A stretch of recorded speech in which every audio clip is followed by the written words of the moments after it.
¿Qué tal? ¿Cómo están? Gracias por acompañarnos en este día 3 de julio del año 2021. Pasemos a revisar inmediatamente las informaciones porque hay muchas y de todo ámbito. Tenemos a todos nuestros equipos desplegados allí en pantalla. Y vamos a ir con Josefa Bustos en primera instancia porque ayer, José, cerca de 200 personas llegaron al barrio Bellavista para celebrar, incumpliendo claramente las medidas sanitarias. Cuéntanos más detalles de lo que ha pasado luego de estas imágenes que nos impactaron durante la noche de ayer.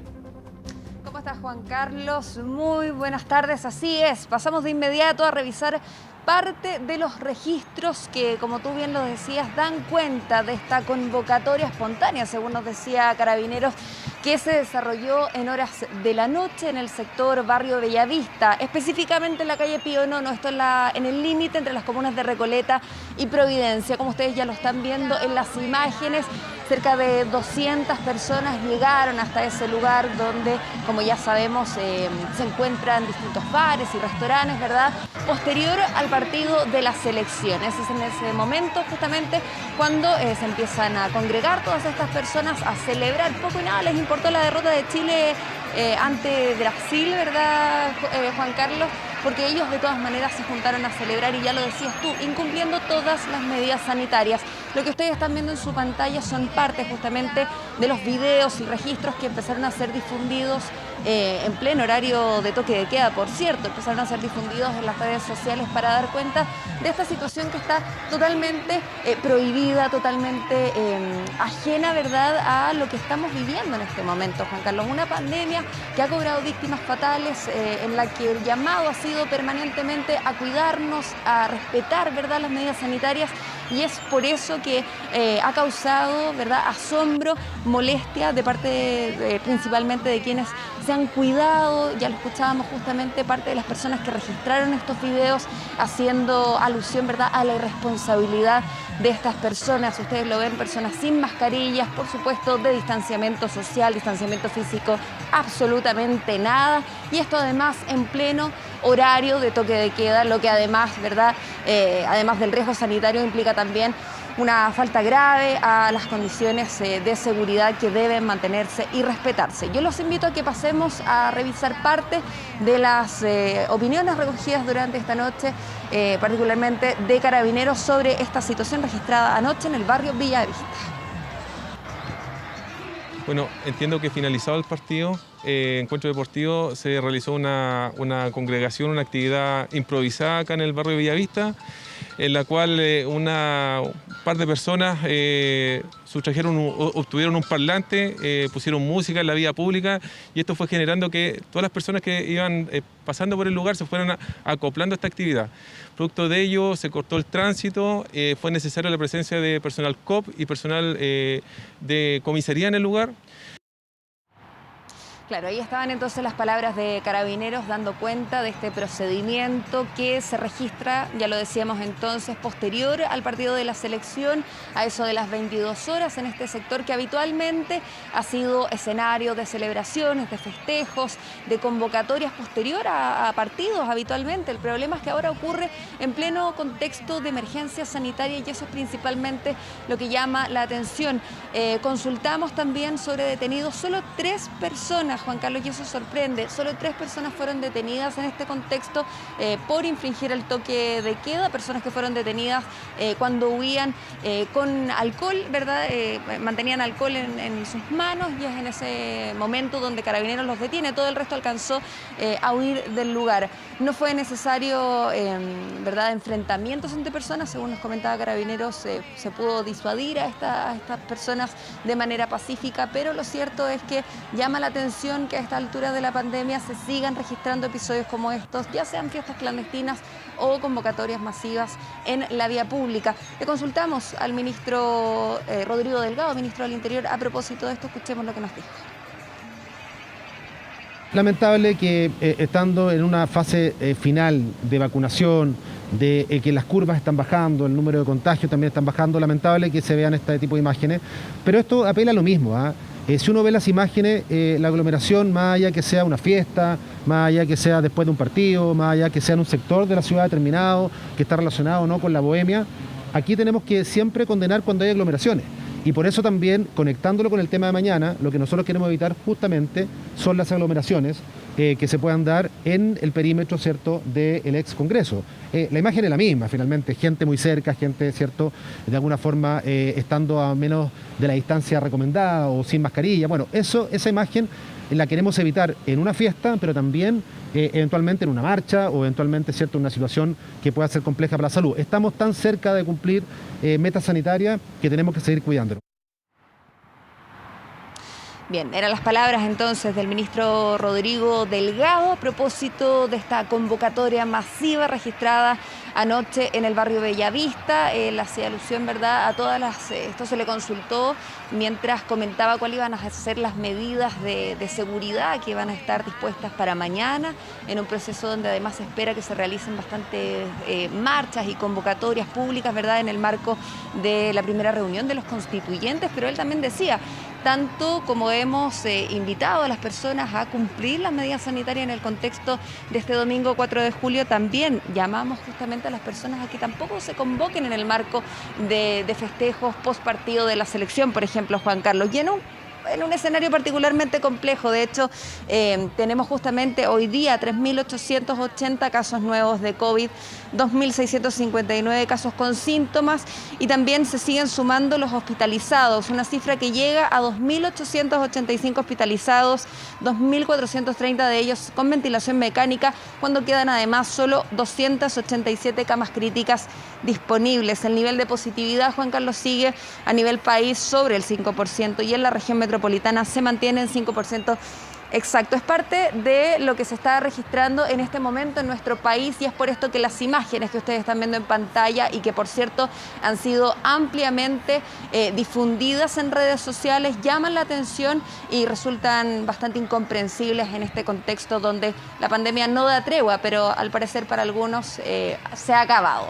Sí, fíjate que a algunas personas, como al personal de la salud, le puede dar rabia, a otras personas les puede dar indignación. A mí en lo personal me da pena, me da tristeza, porque quiere decir que la juventud está entendiendo esa juventud, no toda, porque hay mucha juventud que hasta ahora está trabajando, le está poniendo el hombro y está respetando las medidas, sino que esa juventud le importa poco y nada la salud del resto, porque no es la salud de ellos, es la salud del resto. José, hay varias cosas que me llaman la atención en esto. Ya vamos a ir en un momento a la Moneda con Kevin Felgueras para ver lo que va a pasar el día de mañana y la logística, pero quería hacerte un par de consultas. Lo primero, si habían 200 o 300 personas, quiere decir que varios restaurantes del sector estaban llenos. Yo no sé si en las terrazas o al interior, seguramente va a ser materia de investigación también. Y lo otro que me llama poderosa y fuertemente la atención, porque uno ve que están sin mascarillas, que están bailando, que están muy cerca, que solo hayan sido, José, solo 3 las personas detenidas. Claro, llama también la atención. Con respecto a la convocatoria, recordemos que durante la semana, si es que las comunas están en fase 2, pueden reunirse, pueden tener las terrazas habilitadas, y lo que decía Carabineros es que justamente eran personas que iban pasando por el sector y que empezaron a congregarse de manera espontánea en esa zona, ¿verdad? Ahora bien, también es cuestionable o tal vez inquieta o llama la atención, como tú dices, por qué solo 3 personas fueron detenidas. Vamos a consultarle, ¿verdad?, a las autoridades por qué, tal vez para evitar mayor aglomeración, mayor situación de conflicto o más situaciones complejas sanitariamente, es lo que derivó en que solo 3 personas fueran detenidas, Juan Carlos. Perfecto, José, nos reencontramos en cualquier momento, vamos a recopilar mayores antecedentes. Buenas tardes.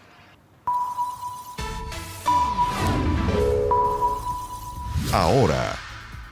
Y nos vamos al Palacio de la Moneda. Escuchemos a las autoridades ante un eventual retorno a clases presenciales. Don Kevin Felgueras está en Palacio. Acabamos de presentarles a aquellos Juan que Carlos, se participaron está y dando a entregarles conocer el informe de resultados de esta jornada de escucha ciudadana de educación y pandemia. Por Escuchamos al supuesto, vocero yo Jaime le doy la Belón. palabra a continuación al ministro de Educación para que cuente sobre estos principales aspectos, pero que sí quisiera recalcar un aspecto fundamental.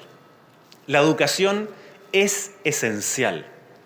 La educación es demasiado relevante, no solamente por los aprendizajes, no solamente por lo cognitivo, sino que también por su aspecto socioemocional.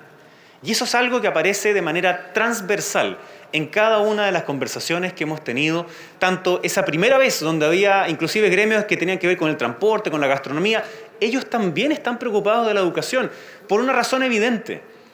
Quienes son docentes, quienes son transportistas, quienes son emprendedores, etcétera, también somos papás, mamás, hijos, hijas, nietos, abuelos, abuelas. Y por tanto, tiene que haber un aspecto transversal. Y ese aspecto transversal es que la educación es esencial. Que el aspecto socioemocional de nuestros niños, niñas y adolescentes es algo que tenemos que mirar con preocupación, pero a la vez tenemos que accionarnos. Lamentablemente hay algunos que se quieren restar inclusive del diálogo, pero la mayor parte de la ciudadanía está abierto a aquello, a que tengamos acuerdos en aquellas cosas que son fundamentales para nuestro país, como por ejemplo la educación.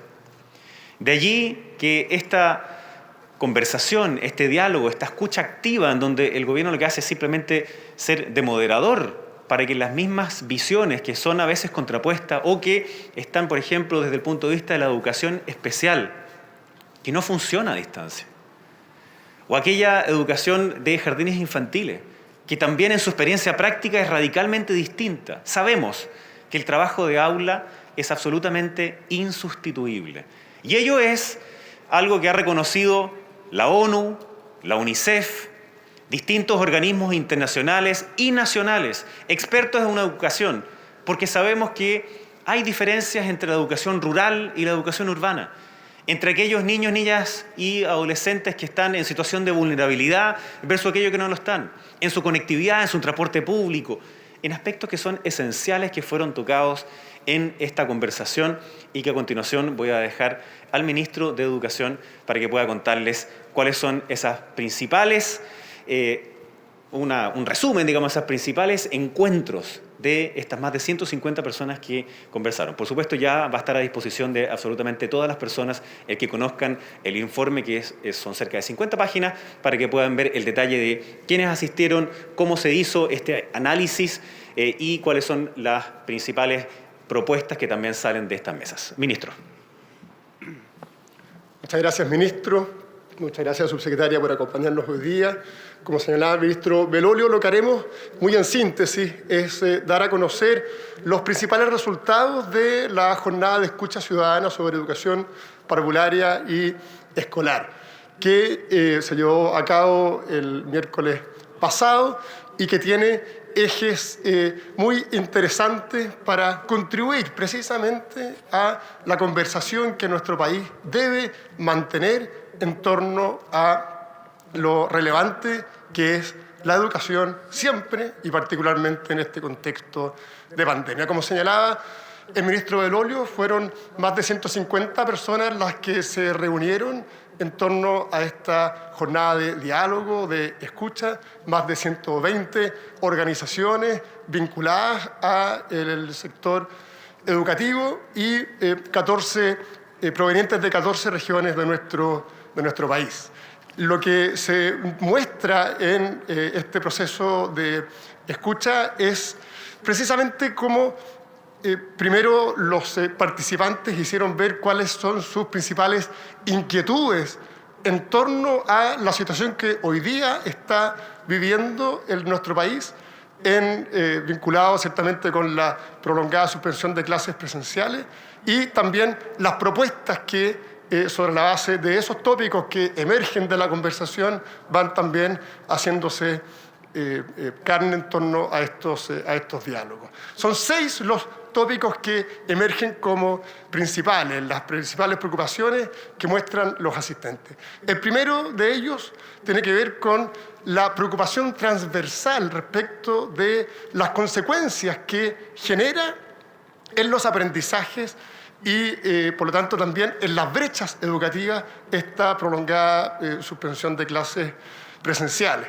Tiene que ver no solo con las dificultades que genera en las habilidades de lectura y escritura y sus efectos a largo plazo, sino también cómo se van incrementando las brechas entre estudiantes de distintos establecimientos, ya sea municipales, particular subvencionados y particular pagados. Por lo tanto, una primera preocupación, las consecuencias en el desarrollo de los aprendizajes y cómo las brechas se van también incrementando. El segundo tópico identificado en estos diálogos dice relación con cómo la experiencia educativa ha sido afectada de manera más importante, sobre todo en su componente práctico. Y esto tiene que ver fundamentalmente con lo que los participantes en estas reuniones manifestaron respecto de la educación técnico-profesional, que necesita de la práctica para poder desarrollarse al máximo, y cómo en los hogares, más allá de todos los esfuerzos que se han estado realizando, no están disponibles las herramientas para que los alumnos del mundo técnico profesional puedan desarrollar su actividad práctica como un elemento central de la formación técnico profesional, y también en el caso de los niños con necesidades educativas especiales. Las escuelas especiales son un lugar fundamental para que los niños que tienen estas necesidades puedan desarrollarse al máximo y también desarrollar todas sus capacidades, y la falta de presencialidad en ese ámbito le genera un impacto relevante. Un tercer eje identificado en las conversaciones tiene que ver con que se suman a esto los problemas de conectividad que afectan de manera diferenciada a estudiantes, según su nivel socioeconómico y también de acuerdo a la zona donde residen. Hay factores territoriales que inciden en la falta de mayor conectividad en algunos lugares, y ciertamente también aspectos socioeconómicos que dificultan a veces el acceso a estas herramientas, lo que significa que a pesar de los importantes esfuerzos que han hecho los establecimientos para mejorar las condiciones de conectividad, hay una carencia que se hace evidente. Y esto se traduce en brechas y también en un incremento del riesgo de deserción escolar. Un cuarto eje tiene que ver con que la escuela no es solo un espacio de desarrollo cognitivo, sino que es mucho más que aprendizaje, y en este sentido hay necesidades que algunos hogares no pueden proveer. El contexto de vulnerabilidad en el que viven muchos de nuestros alumnos encuentra en la escuela un ámbito de protección, y eso va quedando en evidencia a lo largo de las conversaciones que pudimos captar gracias a este trabajo de escucha activa. El rol de protección de la escuela es un elemento central. Un quinto elemento que se identifica de estas conversaciones es que lo fundamental de reconstruir confianza con las comunidades educativas, y que esto debe estar asociado a un conjunto de acciones y recursos para mitigar la sensación de temor y desprotección. Es evidente y es entendible y es razonable que las comunidades educativas tienen un justificado temor frente a la pandemia, y por lo tanto surge como una necesidad la urgencia de reconstruir confianzas en torno a el proceso educativo, y cómo generar, más allá de la seguridad sanitaria, una serie de elementos que en su conjunto apunten a que las comunidades educativas tengan la confianza de recuperar los espacios de presencialidad en el sistema educativo. Y por último, tan importante como los recursos y acciones concretas, los participantes consideran fundamental considerar la educación como un tema prioritario, una definición transversal menos sensible a la contingencia. ¿Y esto en qué se traduce? Se traduce en lo relevante que es darle la máxima continuidad posible al proceso educativo. Lo que han señalado en términos transversales las distintas mesas que se pudo recoger es que el sistema educativo y la puesta en marcha del sistema educativo debiese estar separado de los vaivenes propios del paso a paso, y se le debiese dar una estabilidad mucho más clara, mucho más concreta. Las propuestas que surgen de estos tópicos se pueden agrupar en tres ejes: la seguridad, la estabilidad y la empatía. Cada una de las propuestas apuntan a que todo lo que debe hacerse debe ir en incremento de una mayor seguridad, de reconocer las características propias y las diferencias de cada comunidad educativa y, por tanto, de que las propuestas sean empáticas con la diversidad de realidades en la que el sistema educativo se desenvuelve en nuestro país, y a lo importante que es darle estabilidad a la operación del sistema educativo. Y bajo esa lógica, en cada una de estas dimensiones, cuando hablamos de seguridad y empatía, una comunicación efectiva, aumentar la motivación de hogares a asistir a los establecimientos educacionales, transmitiendo con una comunicación efectiva precisamente la seguridad en los protocolos y buscar las mejores condiciones para que eso sea posible. Surge, y esto es bien interesante de las conversaciones, un concepto, el concepto de la nueva presencialidad.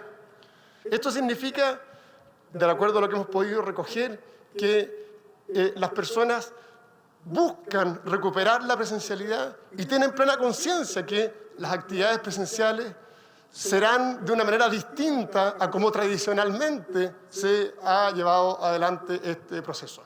Entre otras cosas porque urge cumplir adecuadamente con los protocolos sanitarios y que para transmitir confianza debemos ser muy rigurosos precisamente en el cumplimiento de esas exigencias sanitarias. Avanzar hacia una nueva presencialidad que dialoga con las necesidades de cada uno de estas familias. Asegurar recursos en un contexto adverso, aumentar el apoyo psicológico y pedagógico a las comunidades educativas y alcanzar acuerdos transversales que signifiquen la máxima coordinación entre los distintos niveles del sistema educativo y también a nivel gubernamental. Esto es una síntesis de lo que ha sido este proceso de diálogo, de escucha activa. Quiero agradecer al equipo del laboratorio de gobierno y sobre todo a quienes participaron de esta actividad que hoy día nos acompañan a través del Zoom. El proceso de escuchar, de escucharnos, es central para poder llevar adelante todas las medidas que nuestro sistema educacional necesita y, sobre todo, para poner el bienestar de nuestros niños, de nuestros jóvenes, como una principal prioridad.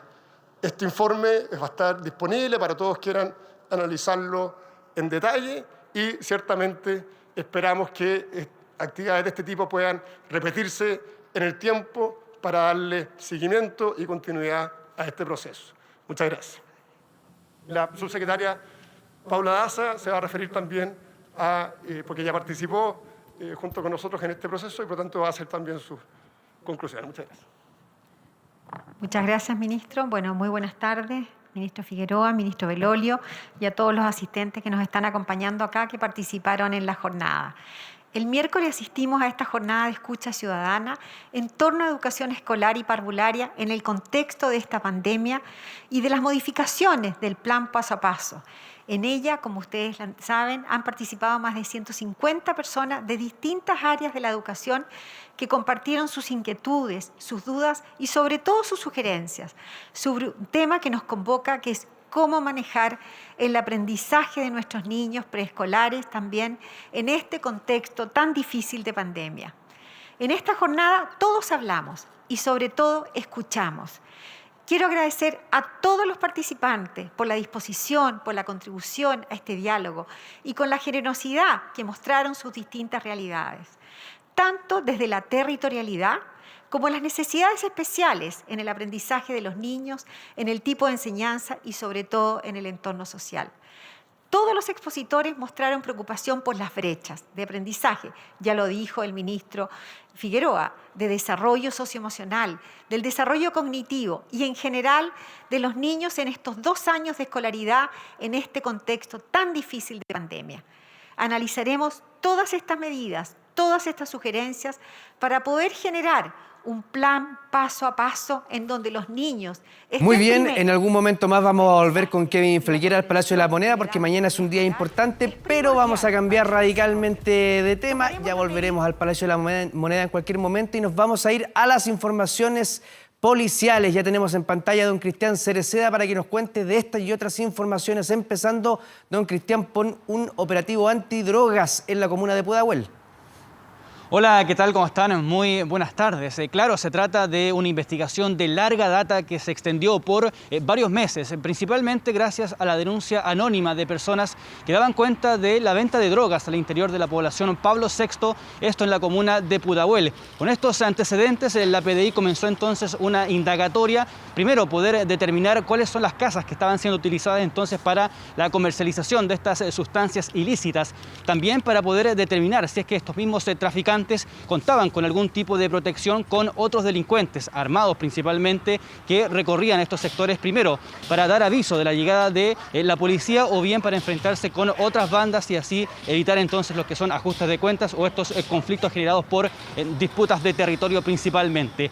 Luego, ya realizada esta primera parte de la indagatoria, se llegó entonces a 7 domicilios dentro de esta misma sector en la comuna de Pudahuel, donde finalmente se logró detener a 5 mujeres. Ahora se está investigando si es que todas ellas son parte de la misma organización o si es que en definitiva tenían ciertos sectores a cargo para poder realizar lo que es entonces el tráfico de droga. De hecho, dentro de este allanamiento simultáneo que se realizó durante las últimas horas, se logró incautar pasta base de cocaína y también marihuana. Dentro de las imágenes que pueden revisar ahí en pantalla y que también llamó la atención a la policía es que escondían esta droga al interior de envoltorios de dulces. Por lo tanto, de esta forma lograban ocultar y no llamar tanto la atención cuando realizaban estas transacciones que, de acuerdo a la indagatoria, se realizaban durante todo el día, desde la mañana hasta la noche. Por lo tanto, era un ir y venir de personas, en este caso consumidores, que iban a comprar estas distintas sustancias ilícitas. Las 5 mujeres fueron detenidas, van a ser formalizadas ya dentro de las próximas horas por tráfico de drogas, pero también la Fiscalía en este caso va a pretender imputarle otros delitos, por ejemplo la tenencia de munición, y que así arriesguen penas mucho más altas, dejarlas en prisión preventiva y ya poder sacarlas de circulación y así entonces generar un entorno mucho más tranquilo, entendiendo primero que si bien son microtraficantes, se quiere evitar una adquisición mucho más alta por parte de bienes y también pertenencias y poder entonces evitar el entorno violento que muchas veces generan estos traficantes que se enfrentan con otras bandas y que así entonces generan muchas veces homicidios, balaceras y que en este caso afectan a vecinos que no tienen nada que ver con esta situación. Tenemos algunas declaraciones, las pasamos a revisar a continuación. Una intervención en la población Pablo VI de esta comuna. Esto dado el mandato del señor fiscal de la Fiscalía de Pudahuel, señor Daniel Contreras, lo cual permitió realizar una investigación de larga data, la cual se utilizaron medios de inteligencia policial y otras estrategias científico-policiales, las cuales permitieron identificar 7 domicilios, los cuales fueron intervenidos con el resultado de 5 detenidos. Estos detenidos pasaron hoy a control de detención al primer juzgado de Santiago. Esto permitió además sacar de circulación 430 dosis de pasta base de cocaína, 52 dosis de cannabis sativa. Claro, quizás en primera instancia podría parecer no una cantidad tan abultada, pero hay que entender que este operativo fue en el contexto de microtráfico, por ende son traficantes que operan en barrios, que trafican también en pequeñas cantidades y lo que se evita es justamente que vayan adquiriendo más poder adquisitivo, más dinero, más vehículos y en definitiva vayan adquiriendo también armas para que de esta forma no puedan ir progresando en temas delictuales, se saca de circulación y ahí lo importante también entonces de generar su prisión preventiva entendiendo que son traficantes que se van reinventando. Lo veían en las imágenes, estaban envolviendo esta droga a través de envoltorios de dulces, de golosinas. De esta forma pasaban desapercibidos y continuaban con su negocio ilícito. Ahora los invito a cambiar de tema. Nos vamos a la comuna de Lo Barnechea porque una mujer llegó durante la noche hasta la 52 comisaría de esta comuna para denunciar amenazas de muerte. Esto en el contexto de violencia intrafamiliar por parte de su expareja. Carabineros chequea la información, constata que esta mujer tiene una medida de protección vigente, por lo tanto acoge esta denuncia y se acerca hasta el sector La Toma, en el Cerro 18, en la comuna de Lo Barnechea. Van donde el domicilio de este hombre, sin embargo el ingreso se hace bastante complejo. Había un ambiente hostil, principalmente por vecinos aparentemente conocidos de este hombre que comenzaron a encarar a carabineros, lanzando objetos contundentes, piedras, incluso quemaron un vehículo que se encontraba al ingreso y además de levantar barricadas. Por lo tanto, carabineros tuvo que dispersar, controlar esta situación situación y en definitiva el ingreso a esta casa se hizo muy difícil,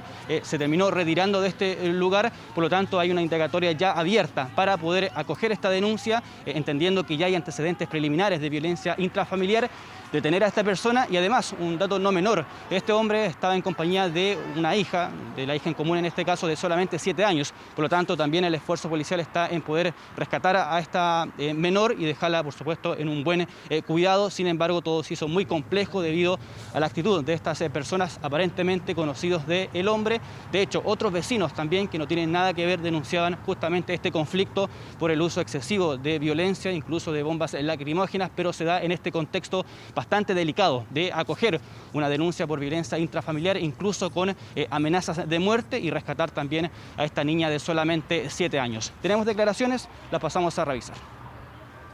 El día de ayer, alrededor de las 21 horas, se presentó en el cuerpo de guardia de la 53 Comisaría Lo Barnechea una víctima quien manifestó que momentos antes había sido amenazada de muerte por su ex conviviente.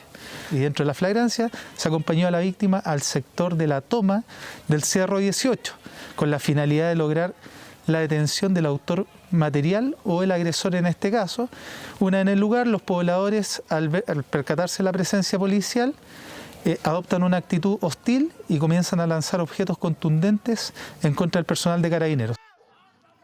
Claro, lo que acá se intentó hacer fue agilizar toda esta diligencia, entendiendo que llegó una mujer muy preocupada, angustiada por esta situación, que recibió una amenaza de muerte directa por parte de su expareja, y ya habían antecedentes de violencia intrafamiliar, y por eso es todo este operativo que genera Carabineros para dar con la detención y la ubicación, por supuesto, de este hombre, que además estaba en compañía de la hija en común de ambos, una niña de solamente 7 años, lo que en definitiva no se pudo dar así debido a este ambiente en que algunos vecinos comenzaron a encarar a Carabineros.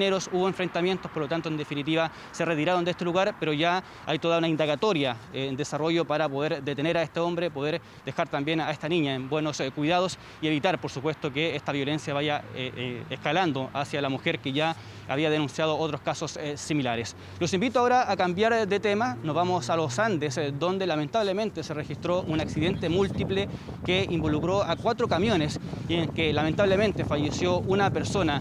Todo esto ocurrió durante la noche de ayer, a eso de las 20 horas, cuando estaban circulando justamente estos 4 camiones en dirección hacia los Andes, y por causas que todavía se están indagando se genera este choque, donde además 2 de estos camiones comienzan a incendiarse, donde lamentablemente fallece este conductor de nacionalidad chileno, quien lamentablemente, a pesar de los esfuerzos médicos, falleció debido al accidente y al posterior incendio. Hay otros 3 conductores que también resultaron lesionados, son de nacionalidad argentina, boliviana y también brasileño. En este caso los 3 se encuentran en un buen estado, sin embargo están internados todavía en el hospital, pero fuera de todo riesgo. A esta hora es la sección investigadora de accidentes de tránsito, la CIA de Carabineros, la que está realizando las diligencias para poder entonces determinar las causas de este accidente en que lamentablemente fallece un conductor y quedan otros 3 lesionados. Tenemos declaraciones, las revisamos. A eso de las 20 horas de este viernes, por causas que son investigadas, en el kilómetro 92 de la ruta internacional 60CH se produce una colisión múltiple entre 4 camiones, de los cuales 2, tras el impacto, se incendian. Lamentablemente, uno de los involucrados resulta fallecido. El fiscal de turno instruye que la CIA de Carabineros se constituya en el lugar para realizar peritajes y verificar fehacientemente la causa basal de los hechos. Claro, entonces un lamentable accidente, se deberá ya indagar cómo ocurrió toda esta situación, pero lamentablemente fallece entonces este conductor de 33 años y otros 3 que están internados, pero ya fuera de todo riesgo. Ya pues, don Cristian, muchísimas gracias por todas estas informaciones policíacas y qué bueno tenerlo recuperado y de vuelta. Cariño. Muchas gracias. Que esté muy bien, Cristian. Bueno, y a propósito de gente joven y con ganas, nos vamos a ir a Viña del Mar con don Hans Christensen, porque parece que no solo en el barrio Bellavista hubo carrete a propósito del partido de Chile el día de ayer, sino que también en Reñaca. Don Hans nos entrega mayores detalles. Hans, buenas tardes. Hola, muy buenas tardes, Juan Carlos. Claro, estamos hablando de ánimo, estamos hablando de ganas que habían sin lugar a dudas previo al partido de la selección chilena, pero parece que en este caso, en este restobar que ustedes están viendo en las imágenes, esas ganas se pasaron, ¿no? Se fueron a un extremo que no ha sido beneficioso para absolutamente nadie. En las imágenes queda bastante patente, bastante claro el actuar temerario de estas personas en un local, una chopería que finalmente fue clausurada por parte de la autoridad sanitaria. Ustedes lo ven, un espacio bastante reducido, no se estaban respetando ni los aforos, ni el distanciamiento social, ni mucho menos el uso de la mascarilla. Recordemos, hay protocolos para este tipo de actividades. Las mesas deben estar dispuestas para que solamente entre 4 a 6 personas, dependiendo de la fase en que se encuentre esa comuna, pueden estar solamente situadas en las mesas, pero eso es algo que evidentemente en este caso no se respetó bajo ninguna manera. Nosotros más temprano, junto a Mauricio Sánchez, llegamos hacia ese lugar, pudimos revisar, de hecho se encontraba cerrado con candado, pero habían algunos avisos que daban cuenta de cuánto era el aforo permitido en ese lugar. Estamos hablando de que eran cerca de 125 personas.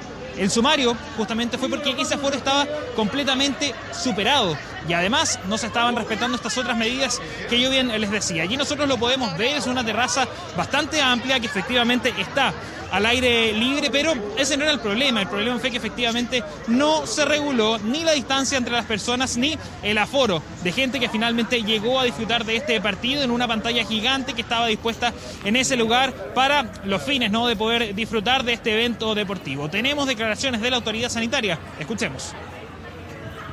El día de ayer, con motivo del partido de Chile, lamentablemente un local comercial de Viña del Mar no respetó las medidas sanitarias, tanto lo que es aforo, distanciamiento físico, uso de mascarilla, los locatarios, etc. Eso nos llevó a cursar un sumario sanitario y hacer el cese y prohibición de funcionamiento del local. En estos momentos, donde todavía no hemos controlado totalmente la pandemia, es necesario reforzar las medidas de autocuidado. Es por eso que hacemos un llamado a la ciudadanía al uso de la mascarilla, el lavado de manos, el distanciamiento físico, como la ventilación de los hogares y tener la colaboración de todos para poder seguir avanzando.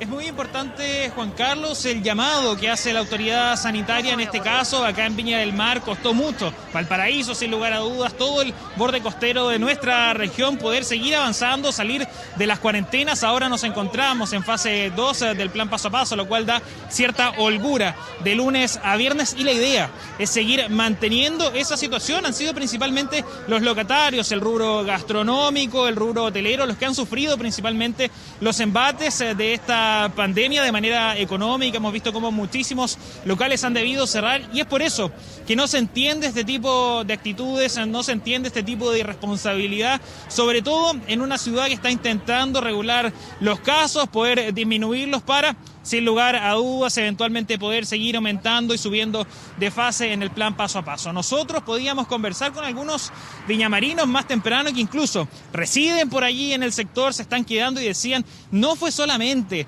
en este bar, sino que en la cuadra, a la redonda, también habían otros locales que se encontraban en esta misma situación. Muchísima aglomeración, pantallas que incluso daban hacia la calle, lo cual hacía también que algunas personas llegasen desde afuera de estos recintos a ver y se generaran aglomeraciones también en ese lugar. Algo que de todas maneras preocupa y preocupa a la ciudadanía también, a los viñamarinos, a quienes los invito a que escuchemos a continuación. Anoche yo pasé, estaba llena la terraza, cero respeto por el aforo, nadie con mascarilla. Y me parece que si seguimos así no vamos a seguir avanzando. Es brutal la cantidad de gente que hay, es impresionante, pero es inevitable si las autoridades toman las decisiones en tiempos como estos. Pues es lógico que iba a pasar esto antes de un partido, era lógico que si saca la cuarentena pasa esto. Por ejemplo, acá al lado había una pantalla gigante y había demasiada gente ahí. Pero la gente no respeta nada, si el partido de Chile estaban todos esperando que ganara nada más. Hay que cuidarse, si en realidad no podemos relajarnos, menos ahora que llegó el Delta.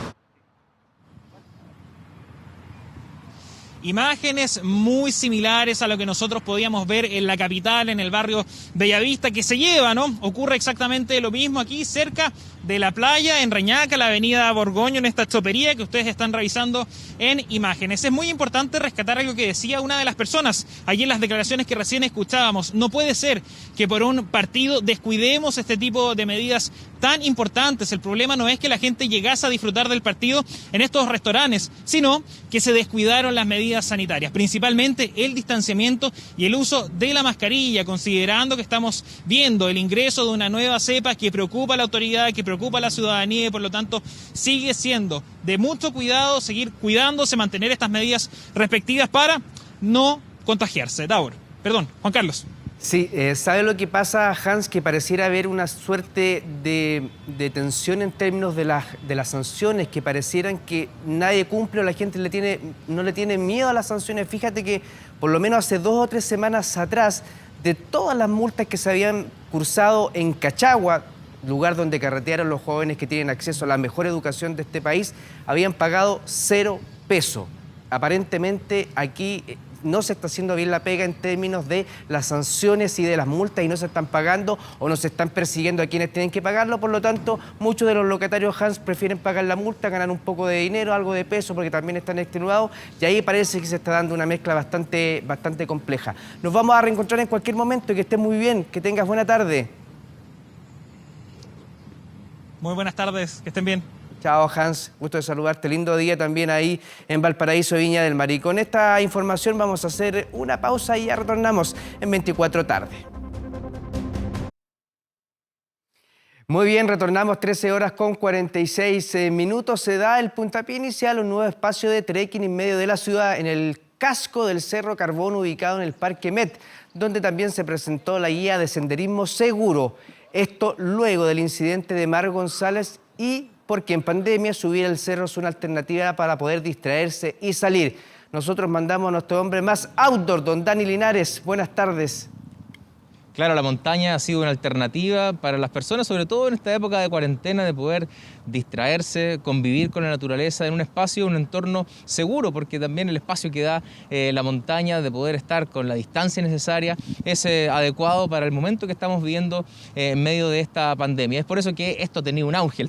El senderismo, el acceso a las diferentes cumbres que tiene aquí la región metropolitana, que son bastantes. Una de esas es el Cerro El Carbón, que tiene un ingreso por la comuna de Vitacura que anteriormente no estaba tan bien señalizado, algo que ahuyentaba a muchas familias que no sabían bien el camino, sabían que existía esta ruta, pero que no podían llegar quizás a la cumbre de buena manera. Eso se ha ido modificando gracias al trabajo del Parque Metropolitano, también la Municipalidad de Vitacura, que han señalizado nuevamente toda esta ruta para que las familias se puedan acercar. Este es un sendero de dificultad media, pero de todas maneras lo pueden hacer acompañados de sus hijos sin mayores inconvenientes, tomando todas las precauciones del caso.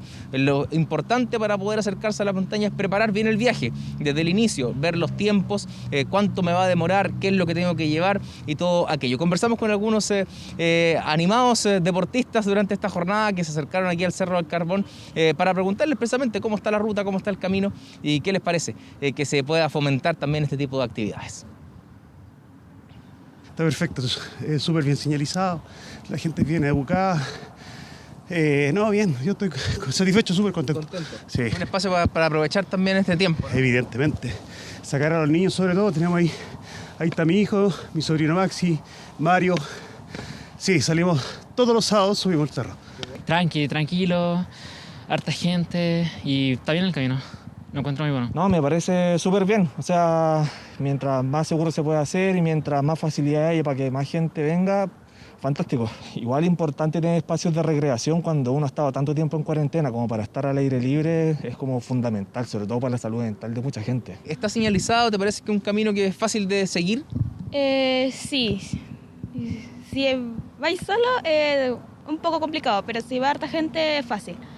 ¿Primera vez que te acercáis a este tipo de actividad o te gusta hacer esto habitualmente? Primera vez. La actividad al aire libre es una actividad súper sana, súper importante para cualquier persona que está viviendo esta pandemia. En realidad vivimos tiempos que son muy difíciles, entonces realizar algo de deporte y actividad física abierto al público, al aire libre, es súper beneficioso. Lugares como este y otros que tiene la región metropolitana que son maravillosos para poder disfrutar, compartir en familia, acercarse también a la naturaleza, pero con todas las medidas necesarias, tanto de seguridad para poder realizar el deporte de buena manera y también el respeto por la propia naturaleza, para evitar ensuciar, por ejemplo, estos sectores que son de todos, para que puedan compartir y ser utilizados también por cada una de las personas que se van a sumar quizás en este momento de pandemia a esta actividad de montaña. Vamos a revisar las declaraciones de las autoridades con el lanzamiento de esta actividad que busca hacer del senderismo un deporte mucho más seguro para las familias de la región metropolitana. Son cerca de 4 kilómetros y por lo tanto es muy importante reforzar Y por eso también hemos sacado nuestra guía de recomendaciones, todas las cosas que hay que tener en consideración al momento de hacer trekking. Muchas personas que no programaban bien su viaje y que en algunos casos pensaban que era un trayecto corto y después se demoraban más de 2 horas y después se hacía tarde. Hemos podido financiar nuevas señaléticas que dan ciertas instrucciones básicas y también invitan a los usuarios en caso de problemas llamar al 1466. Esta es una primera etapa, pero la idea es ir mejorándolo para que las familias acá en Vitacura y también la región metropolitana puedan gozar de este cerro, pero también con seguridad. Siempre es muy importante planificar la salida, ya eso, saber la cantidad de desnivel que tenemos en el sendero, también contar con, por ejemplo, la cantidad de kilómetros que tenemos, eso es muy importante. Llevar unos buenos bastones de trekking, mucha precaución con las zapatillas, ya hay personas que suben con zapatillas de running y la zapatilla en verdad te resbalas mucho y te puede producir cualquier accidente. Eso también hay que considerarlo. Bien, desde una pequeña cumbre, eso sí, del Cerro del Carmón, son un pedacito de metros que podemos avanzar durante esta jornada, porque el atuendo no acompaña hoy, no era para actividad al aire libre, pero logramos poder compartir y transmitirle a ustedes estos testimonios que recogimos de las personas que han disfrutado también de este acceso a la montaña a través de la comuna de Vitacura, parte del parque metropolitano, el Cerro El Carbón, un parque que tiene 7 cumbres, esta es la más alta y que ha generado todo este interés de las familias de acercarse a la montaña, de disfrutar también estos tiempos, sobre todo en la época de pandemia, donde quizás el aire libre, las actividades con distancia resultan ser más seguras y pueden ser también compartidas con toda la familia. Gracias, Dani, nos reencontramos, buena tarde. Y que tiene, por ejemplo, el doble de superficie que el Central Park y que lo aprovechamos poco. Así que vamos a seguir disfrutando al aire libre, nos vamos a ir a la región del Biobío porque Dichato está en fase 3. Significa esto que este hermoso balneario puede abrir sus locales durante este fin de semana. Los detalles lo tiene Felipe Pizarro desde ese sector. Felipe, buenas tardes. Muy buenas tardes, Juan Carlos. Efectivamente, como bien tú dices, un bonito día, un bonito balneario también, que ya se encuentra en fase 3.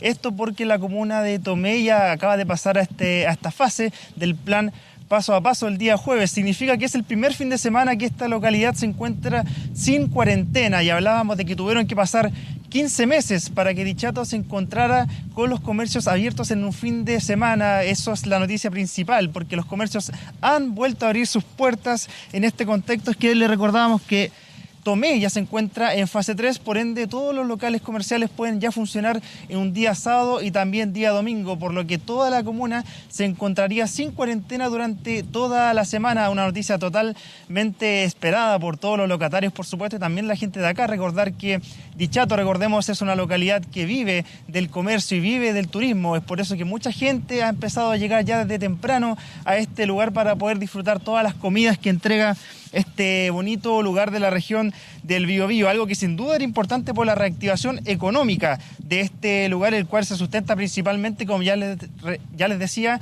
por el comercio y la venta también de todos los instrumentos y todas las cosas que se pueden encontrar en este balneario para, por supuesto, los turistas y la gente que viene hasta este lugar. Por el momento los locales pueden funcionar con un 25% de su capacidad máxima, pero la gran novedad de la fase 3 es que ya no solamente lo deben hacer en terrazas, sino que también pueden abrir sectores dentro de los restaurantes para que puedan disfrutar la gente dentro de los locales, algo muy importante, sobre todo porque los últimos días acá en la región del Biobío en general ha hecho mucho frío, las temperaturas están bastante bajas y es por eso que la gente agradece que ya se puedan abrir los locales no solamente con sus respectivas terrazas. Estuvimos conversando también con locatarios que nos comentaban que hoy se espera una gran cantidad de gente de sectores cercanos. Hablamos de Concepción, Talcahuano y también incluso de la ciudad de Chillán. Hemos visto gente que viene a poder disfrutar de los productos del mar, por supuesto, que se pueden encontrar en este lugar, en Dichato. Y claro, llegar a almorzar hasta este lugar, es por eso que desde las 2 de la tarde ya se espera que el flujo de gente sea mucho mayor. También nos comentaban que las reservas están casi a tope, un 80% el día sábado y el día domingo queda aún muy poco cupo para la gente que quiera venir hasta este lugar a disfrutar, por supuesto, de todas las maravillas que se pueden encontrar en Dichato. Respecto a esta apertura de los fines de semana, conversamos con la presidenta de la Cámara de Comercio y Turismo de acá de Dichato y por supuesto también con locatarios que esperaban impacientes la llegada de la fase 3. Pasemos a escuchar lo que nos dijeron. Felices con la noticia que salimos desde la fase 3. En realidad todo el comercio de Dichato muy contento, la comuna de Tomé igual. Así que felices y preparados para poder atender a nuestra distinguida clientela que nos acompaña durante los 365 días del año. Informarle que todos los locales están sanitizados acá con su sello que dice establecimiento seguro. Tenemos ahí los protocolos establecidos por el MinSal, los 2 metros de distancia, las 4 personas por aforo por mesa, la toma de la temperatura, el alcohol gel, el protocolo de ingreso. Así que estamos preparados para que la gente venga a visitarnos al balneario de Dichato. Nosotros en estos momentos tenemos la reserva copada desde las 1:15 hasta las 6 de la tarde. Y efectivamente hacían especial hincapié en todas las medidas sanitarias que se deben tomar para poder ingresar a estos lugares. Hablamos del distanciamiento físico, el alcohol gel, por supuesto, y su mascarilla obligatoria, hasta por supuesto el momento de poder comer. Una noticia muy importante para la comuna de Tomé, la cual el día de hoy, con cifras actualizadas, presenta 72 casos activos de COVID-19, una cifra muy baja y distante a lo que habíamos visto en los meses anteriores en esta localidad, lo que por supuesto ha hecho que la gente se acerque hasta este lugar con mayor confianza.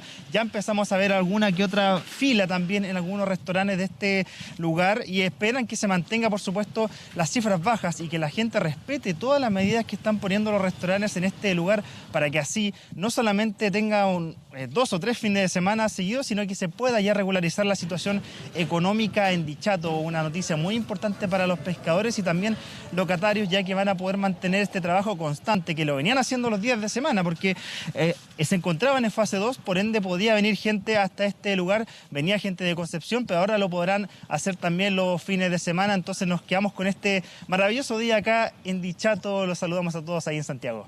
Oiga, Felipe, nos dio hambre con su despacho. ¿Qué pagaría yo por una camarón queso a esta hora? Rico y lindas las imágenes también que nos muestra de Dichato, gente que lo ha pasado muy mal y que va a poder abrir con restricciones en terraza, 25% al interior, con distanciamiento de 2 metros entre mesa y mesa, no más de 4 comensales por mesa. Bueno, en fin, con todo lo que hay que hacer, pero le va a entrar platita a la gente de Dichato. Y que estés muy bien, Felipe, gusto de saludarte. Muy bien, y nosotros vamos a seguir con las informaciones cuando son las 13:57 y vamos a volver al Palacio de la Moneda porque mañana es un día importante, yo diría un día histórico, es la instalación de la Convención Constitucional. Ya hay detalles, hay logística que se la preguntamos a don Kevin Felgueras. Kevin, buenas tardes. ¿Cómo estás, Juan Carlos? Muy buenas tardes. Justamente, ya está todo listo y dispuesto, solamente algunos detalles faltan para este día histórico, el día del resto de la historia de Chile, dicen algunos, cuando se va a empezar a constituir esta convención constitucional que va a redactar una nueva carta fundamental, el paraguas donde vamos a estar todos debajo, particularmente esta nueva casa de todos, dicen varios políticos. Lo que ha sucedido en las últimas horas es que se están afinando estos detalles porque en primera instancia la ceremonia va a partir a eso de las 10 de la mañana en la sede del Congreso Nacional acá en Santiago, que va a ser la sede de la Convención Constitucional, una ceremonia donde están todos los convencionales constituyentes convocados, los 155 se van a ubicar en los jardines, en los exteriores de la sede del Congreso Nacional, precisamente para esta ceremonia de instalación, donde, por ejemplo, los convencionales constituyentes a partir de un ratito más, cerca de las 3 de la tarde, tendrán que ir a buscar una credencial que precisamente mañana les otorgue el paso. ¿Y por qué decimos esto? Porque, como decíamos, hay varios puntos convocados para realizar algunas convocatorias cerca de las 8 de la mañana y posteriormente caminar hacia el ex Congreso Nacional, la sede del Congreso acá en Santiago. Habrá perímetros de seguridad los cuales solo podrán ser pasados por los convencionales constituyentes, no las personas que los acompañen en estas marchas o incluso sus familiares, solo los convencionales que tengan estas credenciales que se les entregará hoy día. Además, se está realizando test de antígenos a los convencionales constituyentes, obviamente a a medida de precaución por el COVID-19. Hubo palabras esta mañana del titular de las Express, Juan José Ossa, esa cartera que ha estado a cargo de, obviamente, redactar toda la dinámica previa de la instalación de la Convención Constitucional. Escuchamos esas palabras y vamos aclarando también lo que pasa con los perímetros de seguridad y con lo que pasará mañana, que es también la instalación de la mesa de la Convención Constitucional. La Secretaría de la Presidencia, cumpliendo su rol legal, ha hecho un gran esfuerzo, creemos que un muy buen trabajo, para permitir que Chile y el mundo conozcan de este proceso de deliberación. La inmensa mayoría de los miembros de la Convención ya se encuentran en Santiago, han llegado todos los representantes de los pueblos originarios, se les está haciendo en estos momentos test de antígenos, se están entregando sus credenciales, se está acreditando la prensa hoy en el Palacio Pereira, hay prensa nacional, prensa internacional. Entonces creemos que hemos puesto todas las herramientas para que las cosas salgan bien. Lo decía el titular de las Express, Juan José Ossa, se está acreditando a los medios de comunicación y en particular son 162 profesionales de la prensa acreditados, entre camarógrafos, periodistas, fotógrafos, productores, en fin, que obviamente van a estar apostados en un sector especial instalado allí en los jardines del Congreso Nacional. Va a haber una especie de zona mixta también para poder llevar todos los antecedentes, todas las alternativas de lo que suceda en la jornada de mañana, que por cierto usted va a poder ver a través de las pantallas de TVN desde muy temprano, porque no solo va a estar el foco puesto en la Convención Constitucional, sino también en lo que suceda en los exteriores. Y allí le preguntamos esta mañana al ministro del Interior y Seguridad Pública, Rodrigo Delgado, por los anillos de seguridad, porque recordemos, han habido llamados incluso a rodear la Convención Constitucional por parte de algunos sectores de la sociedad civil. Eso, en estricto rigor, en la jornada de mañana no va a poder ocurrir, porque los anillos de seguridad solo van a poder ser pasados por los convencionales constituyentes que tengan su credencial, que se va a entregar durante esta jornada precisamente a los 155 en el Palacio Pereira. Hubo palabras del ministro del Interior por la jornada de mañana, la revisamos. La forma que van a llegar los convencionales constituyentes el día de mañana al ex Congreso son diversas. Por ejemplo, hay una cantidad importante de ellos que eran de regiones, que fueron trasladados a Santiago y que están en 2 hoteles. Ellos van a llegar en buses que están dispuestos para esta ocasión. Hay otros que llegarán en sus vehículos particulares, otros que van a llegar caminando, otros en bicicleta, otros en transporte público. Lo importante es que para cada uno de ellos está asegurado, por supuesto, que en el perímetro ellos pueden presentar su credencial y esto está coordinado con ellos y ellos pasan. Hay un perímetro, por supuesto, hay un perímetro, tiene que haberlo. Es de toda lógica que exista un perímetro para poder asegurar que quienes ingresen a ese perímetro sean las personas que participan en esta primera reunión, más allá de los convencionales, también las personas que trabajen el día de mañana y, por supuesto, las personas que lo acompañan llegan hasta ese perímetro y no pueden traspasarlo. Eso está coordinado con los convocantes al menos de estas 4 caminatas de aproximación. Hay dispuestas cuadrillas sanitarias compuestas por 18 personas en los accesos. ¿Cómo van a entrar los convencionales constituyentes? Según dijo el subsecretario de las Express, Máximo Pavesi, también hace un ratito la subsecretaria de Salud Pública, Paula Dazas, ha dispuesto que los convencionales constituyentes entren en grupos de máximo 12 personas, es decir, de a 12 convencionales constituyentes ingresen a los jardines del Congreso Nacional desde las 8:30 de la mañana hasta las 10 de la mañana, a la hora en la que se inicia esta ceremonia de instalación. Es decir, va a ser un ingreso bastante lento, donde se va a estar tomando la temperatura, donde se van a tener el resguardo de todas las medidas sanitarias que se han dispuesto, por cierto, durante este año y medio que llevamos de pandemia. Y por cierto, mañana en la sesión de instalación lo que se va a hacer es, aún no se tiene noción de si habrá un juramento masivo para todos, es lo que se ha adelantado durante esta jornada, que lo más probable es lo que ocurra muy parecido a lo que pasa en la Cámara de Diputadas y Diputados cuando se toma juramento de los parlamentarios que asumen en esa corporación, los 155, y después debe venir la votación de la mesa que va a liderar la Convención Constitucional en los próximos meses, al menos así debería estar definido por la propia Convención, aunque estas reglas pueden ir cambiando según el reglamento que se escriba. Le preguntamos por esta etapa de la ceremonia de mañana al ministro Juan José Ossa. Esto fue lo que dijo sobre la votación donde se va a elegir a la mesa de la Convención.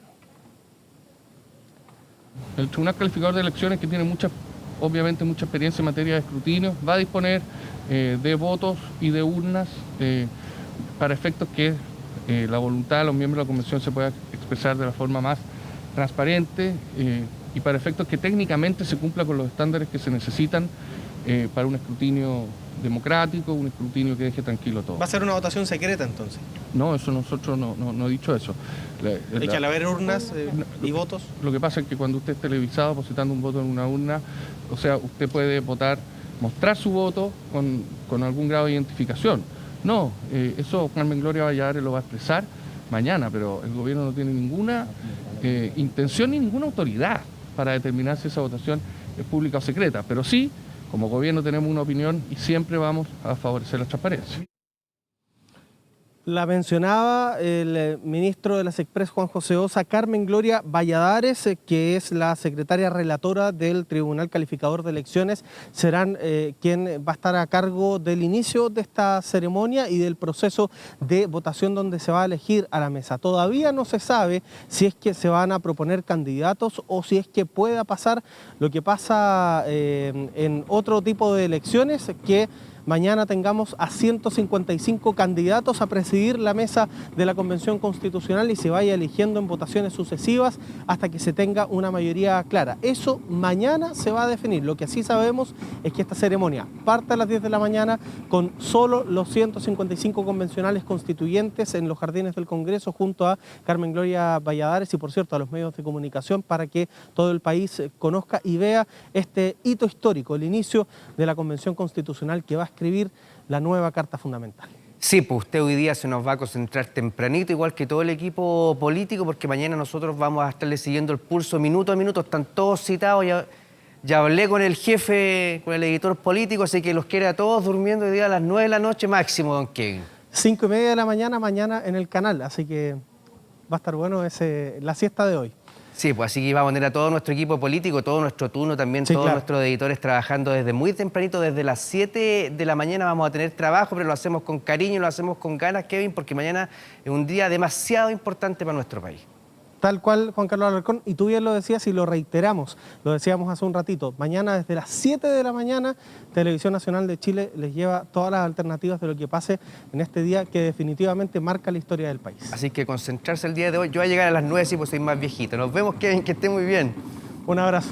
Muy bien, vamos a seguir con las informaciones, 2 de la tarde con 7 minutos. Estas son imágenes sorprendentes que nos llegan desde Canadá, donde manifestantes derribaron estatuas de la reina Isabel y la reina Victoria, indignados por un escándalo que ya sacuda todo el país. ¿De qué se trata? Lo vemos a continuación.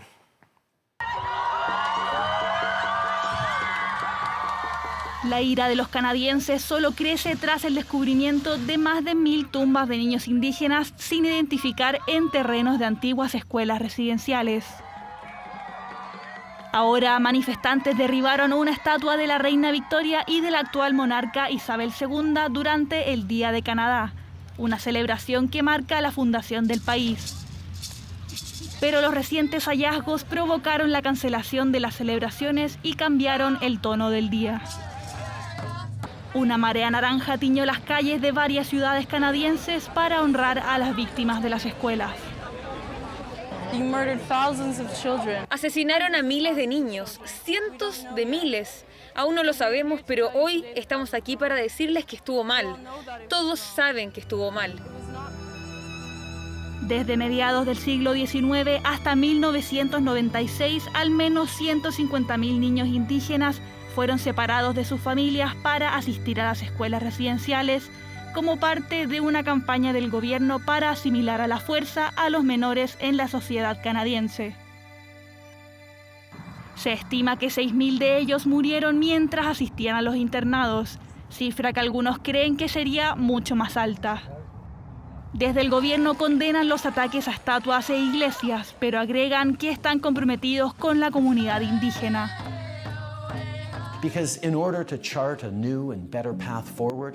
Para trazar un nuevo y mejor camino a seguir, tenemos que reconocer los terribles errores de nuestro pasado. La verdad es que tenemos un largo camino para hacer las cosas bien con los indígenas, pero si todos nos comprometemos a hacer el trabajo, podemos alcanzar la reconciliación. Una de las principales peticiones de las comunidades es la formación de una investigación nacional que no esté intervenida por el gobierno, además de una disculpa por parte de la Iglesia Católica, que administraba las escuelas donde se descubrieron los cadáveres. Todos y cada uno de estos sitios deben ser investigados adecuadamente, y esto es una validación de lo que han estado diciendo los sobrevivientes, que hay tumbas sin identificar. El gobierno y la iglesia son cómplices de la implementación de las escuelas residenciales, por eso ambos deben reconocer su papel. Solo han pasado 25 años desde que cerró la última de estas escuelas en Canadá, y los recientes descubrimientos están abriendo una herida que había permanecido oculta por décadas en ese país. 2 de la tarde con 10 minutos. A esta hora el cielo de la capital está nublado con algo de bruma, con una temperatura de 17 grados y 5 décimas. Cerca de las 16 horas se registrará la máxima con 19 grados, casi primaveral. En la región del Biobío el cielo está despejado y con una temperatura actual de 14 grados. Con estas hermosas imágenes en vivo desde Dichato nos vamos a una pausa. Muy bien, regresamos a las informaciones. Son las 2 de la tarde con 16 minutos. Es un hecho histórico. Las tropas norteamericanas se retiraron de su principal base militar en Afganistán. Así, después de 20 años, Estados Unidos comienza a cerrar su participación en la guerra más larga de su historia. Es sin duda un hecho histórico. Las tropas estadounidenses abandonaron la base militar más importante utilizada por sus fuerzas armadas en Afganistán, cuestión que ya anuncia el fin de las grandes operaciones militares luego de 2 décadas. El repliegue está teniendo lugar en medio de un repunte de la violencia y las ofensivas de los talibanes, a pesar del inicio de las conversaciones de paz entre el gobierno afgano y los insurgentes. La noticia de la retirada fue confirmada por el propio presidente Joe Biden. Look, we're in that war for 20 years. 20 years. Mire, estuvimos en esa guerra durante 20 años, y creo que me reuní con el gobierno afgano aquí en la Casa Blanca. Creo que tienen la capacidad para poder sostener al gobierno. Durante la mañana del 11 de septiembre de 2001, una serie de 4 atentados terroristas azotaron Estados Unidos y la imagen más icónica es esta del World Trade Center y las Torres Gemelas en el día en que el mundo se detuvo para luego dar inicio a la denominada guerra contra el terrorismo.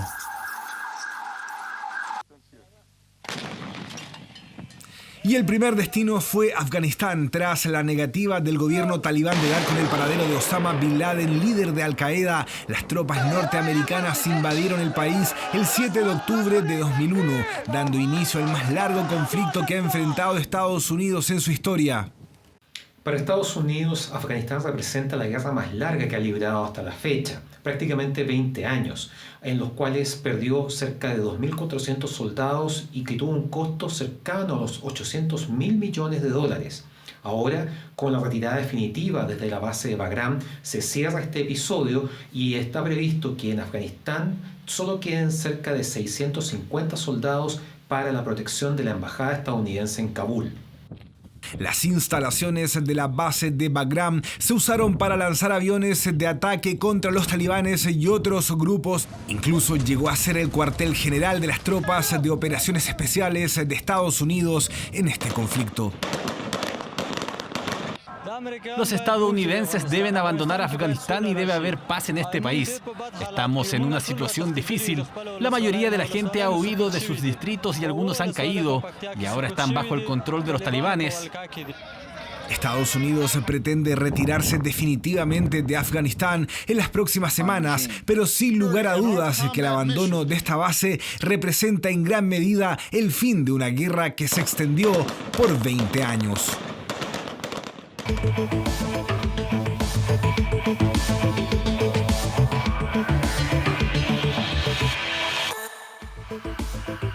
Hace 35 años, 2 jóvenes fueron quemados vivos por una patrulla militar. Solo Carmen Gloria Quintana sobrevivió y desde ese día ha luchado por justicia, al igual que la madre de Rodrigo Rojas. Hoy, en Archivo 24, recordamos uno de los crímenes más brutales de la dictadura de Augusto Pinochet.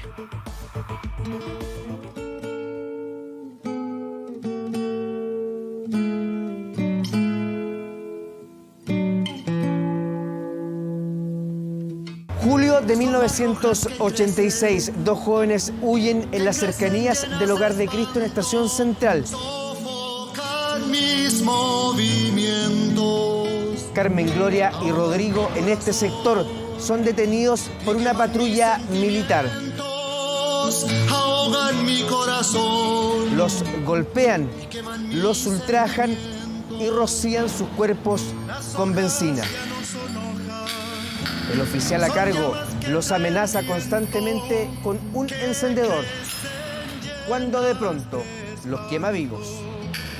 Ahogan mi corazón.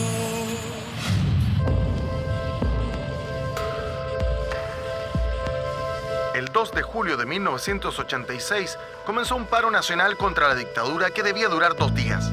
Entre los organizadores estaban los colegios profesionales que se reunieron en sus respectivas sedes gremiales. El año 1986, las manifestaciones en contra de la dictadura se hicieron permanentes. La oposición lo catalogó como el año decisivo para la caída de Pinochet. Fue en medio de aquellas protestas cuando el 2 de julio, dos jóvenes sufrieron uno de los atentados más horrorosos que ejecutara el régimen, cuando sus vidas se cruzaron a las 7 de la mañana con una patrulla militar en Estación Central. Carmen Gloria, ¿qué recuerdas de ese 2 de julio de 1986? Bueno, recuerdo que fui quemada viva por una patrulla militar, me echaron benzina, me prendieron fuego a mí a Rodrigo y Rodrigo murió. Que el gobierno sabía que iba a haber un despliegue, una movilización social y una protesta potente ese día y por lo tanto militarizó Santiago, es decir, sacó a las Fuerzas Armadas y fundamentalmente al ejército a la calle. Carmen Gloria era estudiante universitaria y esa mañana, junto a un grupo de jóvenes, se preparó para manifestarse cerca de General Velázquez en Estación Central. Rodrigo Rojas había vuelto hace poco de Estados Unidos, donde vivía con su madre. Quiso volver a Chile y reflejar con su cámara lo que pasaba en el país. Verónica, usted fue torturada en 1973 y fue exiliada. ¿Qué le comentó Rodrigo? ¿Por qué él sentía la necesidad de volver a Chile? Mi hijo era un niño muy especial, un joven desde muy niñito fue ávido por el conocimiento, le interesaba todo. Se inició en la fotografía antes de cumplir sus 7 años. Él quería fotografiar lo que estaba ocurriendo en Chile. Ese día de la protesta también a él le interesó estar en un sector popular donde la protesta fuera potente. Rodrigo y Carmen Gloria se habían conocido en algunas ollas comunes días antes, y ese 2 de julio, cuando los militares sorprenden a algunos jóvenes con neumáticos y benzina para levantar una barricada, huyen. Los dos quedan solos y son interceptados por la patrulla. Pero la patrulla los logró interceptar y en la huida logró capturar a Carmen Gloria y a Rodrigo. Y llegó un camioncito donde venían alrededor de unos 20 soldados conscriptos y llegó otra camioneta donde venían 2 militares o 3 militares de civil. Iniciaron, por así decirlo, una operación de castigo con ellos. Por ejemplo, a Carmen Gloria le volaron todos los dientes del frente de un culatazo. Los tiraron al suelo. Tomaron el bidón de benzina que estaba, impregnaron la ropa de ellos con combustible. Los jóvenes, cuando quedaron prendidos y rodeados, porque eran verdaderas antorchas humanas, como que se trataron de incorporar y salieron corriendo. Entonces alguien de la patrulla dijo, tápenlos con frazadas, pero quedaron botados inconscientes. Y ahí empezó entonces una deliberación entre los oficiales que hacían. Los tiraron arriba del camión, estaban inconscientes los dos jóvenes, Rodrigo y Carmen Gloria, y tomaron la decisión de ir a botarlos. El abogado Salazar sabe cada detalle, son 35 años defendiendo a Carmen Gloria Quintana. Conoce hoja a hoja el proceso.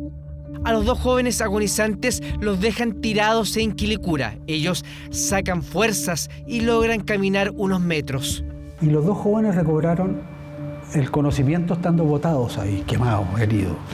Y caminaron unos 200 o 300 metros y llegaron a un camino principal.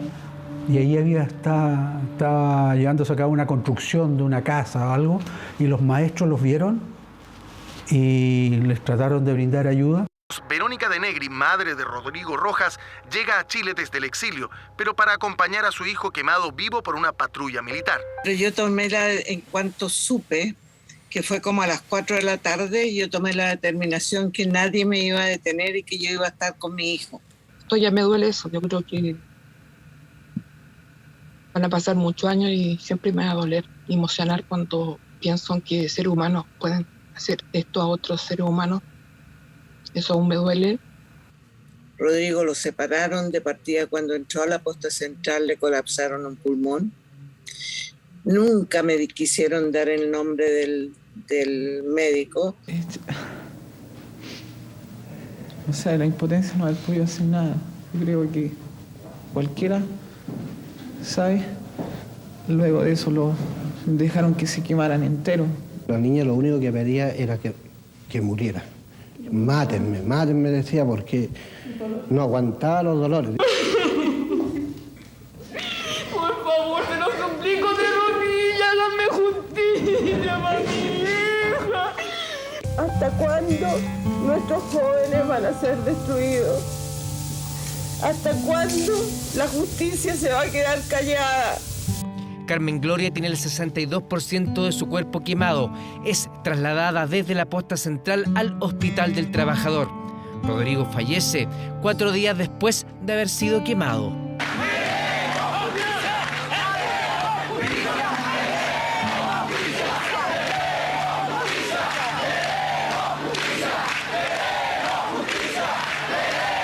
Mi vida ha sido destruida porque yo he seguido funcionando. Y he seguido funcionando porque para mí es la promesa a mi hijo cuando murió era que yo iba a hacer absolutamente todo para que él tuviera justicia. En 1986, los medios tradicionales no creyeron la versión de los jóvenes y se hicieron eco de lo que decía la dictadura. Pero es muy curioso que la marca que tenía el joven que murió no estaba quemada por fuera. La quemadura es por dentro. No quiero pensar mal, sería malo, quiero pensar a un muerto mal. Pero me da la impresión de que a lo mejor llevaba algo oculto y se reventó y se le provocó la quemazón por dentro. Pero Rodrigo, antes de morir, alcanzó a declarar ante el juez, asegurando que los militares lo habían quemado. Carmen Gloria, pese a estar 2 veces en coma, sobrevivió y siguió su tratamiento en Canadá. Los corresponsales extranjeros no se creyeron el discurso del régimen y Teleanálisis tampoco. La justicia continúa investigando el crimen, pero hay muchos aquí che pensano che los verdaderos criminales nunca saranno encontrados. Fine l'agghiacciante vicenda dei 2 ragazzi trasformati il 3 luglio scorso in torce umane da una pattuglia dell'esercito. Había muchos corresponsales extranjeros además. Entonces, esto de que 2 jóvenes hayan sido quemados en ese tiempo causó, pero no se conocía que se hubiese llegado a tanta brutalidad. En ese tiempo la televisión era controlada por el régimen. Los canales que habían eran completamente dependientes. Entonces aquí había un vacío que Teleanálisis trató de cubrir, digamos. Bueno, nosotros teníamos un canal que era privilegiado también, porque trabajábamos y estábamos vinculados al campo de los opositores a la dictadura, en la lucha con la dictadura. Por lo tanto, teníamos también una fuente de información fidedigna. Carmen Gloria comenzó a recorrer el mundo denunciando las violaciones a los derechos humanos en Chile. Mi rostro refleja todo el sufrimiento que vivió el pueblo chileno bajo la dictadura de Pinochet. Yo soy una de las víctimas, pocas sobrevivientes, y vengo a representar todo el dolor de este pueblo que busca justicia. Lo de Carmen Gloria es realmente increíble. Fíjate que Carmen Gloria estaba con más parte de su cuerpo quemado que Rodrigo Rojas. El temple demostrado por ella, la voluntad de seguir adelante. Bueno, fue bastante duro y de hecho tuve que aprender a caminar porque mis piernas están quemadas casi completamente, perdí mucha musculatura y tuve que aprender a caminar, como se dice, aprender a caminar de nuevo, eso es como literal, tuve que aprender a caminar de nuevo a usar mis manos porque las tenía completamente rígidas, a comer, a escribir. Fue todo un proceso muy largo. Muchas cirugías porque no podía levantar los brazos, porque la axila la tenía pegada a mi cuerpo, el cuello también lo tenía pegado acá, entonces muchas cirugías reconstructivas. Aceptar mi cuerpo también ha sido largo, en verano sobre todo, que no puedo usar, o sea, podría, pero un cierto pudor me impide aún ponerme traje de baño. Y bueno, yo creo que me ayudó mucho el hecho de haber salido por el mundo denunciando. Yo desde el año 87 ya me puse de pie y empecé a viajar. El primer país que viajé fue a Ginebra. Desde ayer tiene a su hija Fernanda en brazos y a su pareja. ¿Cómo le vas a contar a ella cuando crezca lo que viviste hace ya 6 años? Yo creo que le voy a contar como un proceso. De chiquitita le voy a contar todo lo que no solamente vivió yo, sino lo que vivió todo Chile durante 17 años de dictadura. Ante las presiones, en 1991 un tribunal militar culpó al oficial a cargo de la patrulla, Pedro Fernández Titus, de negligencia, y en 1993 la Corte Suprema solo lo sentenció a 600 días de prisión. Los 3 oficiales, los 4 clase y los 18 conscriptos habían establecido un pacto de silencio que les duró casi 30 años.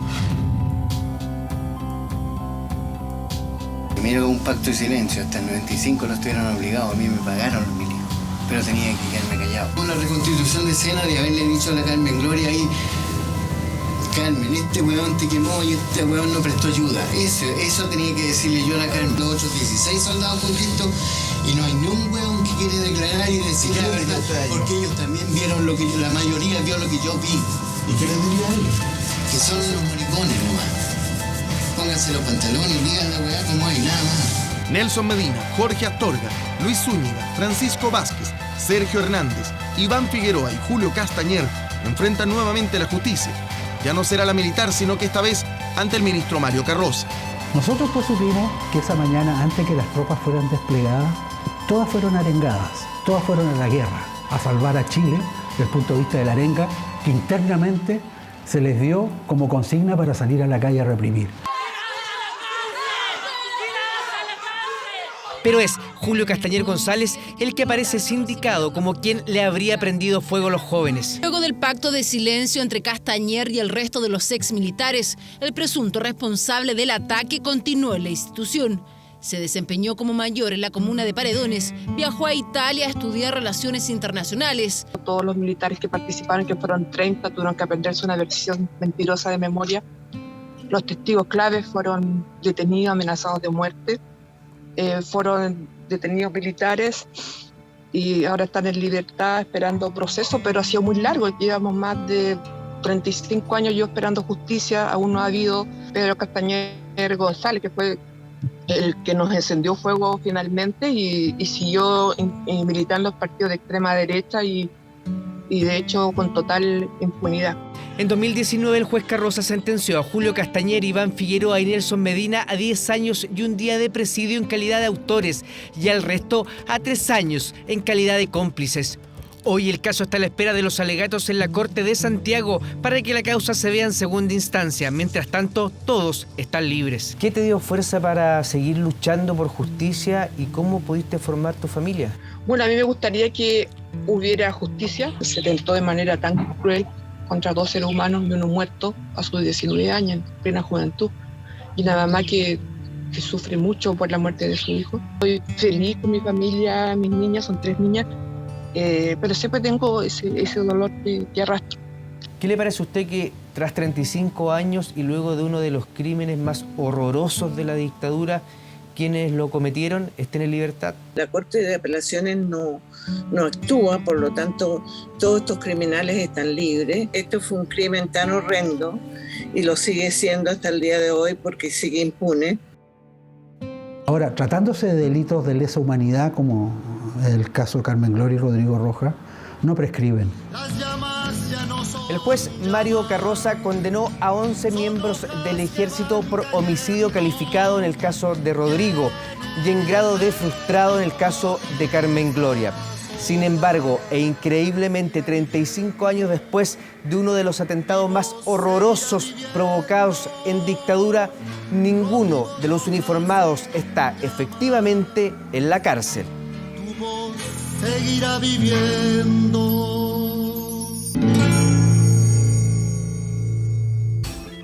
Internacional. Regresamos a las noticias y tenemos el placer de presentar a doña Andrea Aguilar, quien nos va a traer todas las informaciones y con malas noticias todavía desde Miami, ¿cierto? Sí, ¿cómo están? Muy buenas tardes, Juan Carlos. Buenas tardes a ustedes en sus hogares. Aumentaron a 24 los muertos y a 124 los desaparecidos después del derrumbe del edificio de las Champaign Towers. La policía de Miami además confirmó en las últimas horas el hallazgo del cuerpo del abogado chileno Claudio Bonnefoy Bachelet, también de su esposa. Recordemos que Bonnefoy, de 85 años, residía en el 10º piso de este edificio que colapsó el jueves 24 de junio. La ciudadana de origen filipino Maricoy Obias Bonnefoy, cuyo cuerpo también fue ubicado por los rescatistas. Su familia confirmó a 24 horas que el gobierno ha ofrecido toda su ayuda y que se encuentran en estos momentos haciendo las gestiones, ya que el derrumbe obviamente perdieron toda la documentación y los registros. Pascal Bonnefoy, hija del chileno que falleció en este derrumbe, confirmó además que están recibiendo asistencia de la Cruz Roja y de otras organizaciones para las gestiones forenses y que tanto Claudio como su esposa van a ser trasladados a sus respectivos países.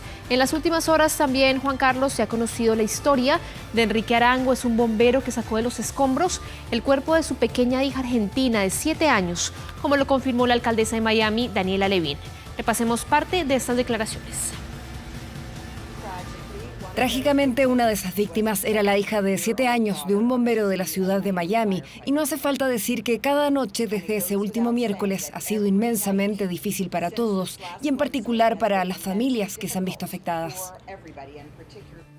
Importante mencionar también que este sábado se actualizó nuevamente la cifra de fallecidos, se sumaron 2 más. Después de este derrumbe, el edificio asciende ya a 24 personas muertas, mientras que 124 siguen desaparecidas. Además, se aprobó que se haga la demolición de la parte que quedó en pie de este edificio, que se espera pueda ser el día domingo, el día de mañana. Sí, lo increíble es que todavía, Andrea, no se sabe bien a ciencia cierta por qué colapsó este edificio y cuán riesgosos son los edificios aledaños. Claro, ya se han ordenado sí algunas evacuaciones preventivas, Juan Carlos, de otros edificios que tienen la misma edad que tenía este edificio. Recordemos que son edificios que se han construido hace 40 años, que no son tan antiguos para tener estos problemas, pero hay algunos aspectos que han dicho los expertos, como el caso de que estén sobre la bahía de Miami, que es una zona que en algún momento fue fangosa, que era prácticamente no apta para la construcción, y además de esto, el efecto que tiene el mar, la arena, todo el ambiente marino para estos edificios. Hay que esperar entonces qué pasa, obviamente, con las investigaciones y que se dé también la demolición de la parte que quedó en pie, que se puede dar el día de mañana. Y vamos ahora a revisar lo que ha ocurrido en las últimas horas con el huracán Elsa, porque se ha degradado a tormenta tropical, afortunadamente, pero no deja de ser un peligro para varios países en el Caribe. Estamos hablando de que también amenaza incluso con llegar a Florida durante ese fin de semana. El paso de este fenómeno fue catastrófico en varios países del Caribe, en varias islas. Estamos hablando, por ejemplo, de Barbados, de Santa Lucía, de Martinica, también otras islas como San Vicente y las Granadinas, en donde dejó casas destrozadas, árboles caídos, también muchos postes de la luz caídos. Producto, obviamente, de esto se produjeron importantes cortes de electricidad en varias zonas del Caribe, mientras que Florida se prepara ya para la llegada de este fenómeno que podría, de hecho, traer fuertes vientos y lluvias, y en el estado ya se ha declarado el estado de emergencia para empezar a prepararse. Recordemos que ellos están en el marco de estas labores de rescate de este edificio en Surfside, y esta tormenta Elsa podría complicar aún más el hecho de estas labores. Repasemos parte de las declaraciones que entregaron el día de hoy las autoridades en Florida. Hemos visto también los impactos de Elsa comenzarán a afectar tal vez los cayos de la Florida y partes de la península del sur de la Florida y también el suroeste, posiblemente extendiéndose hacia el norte del estado de la Florida.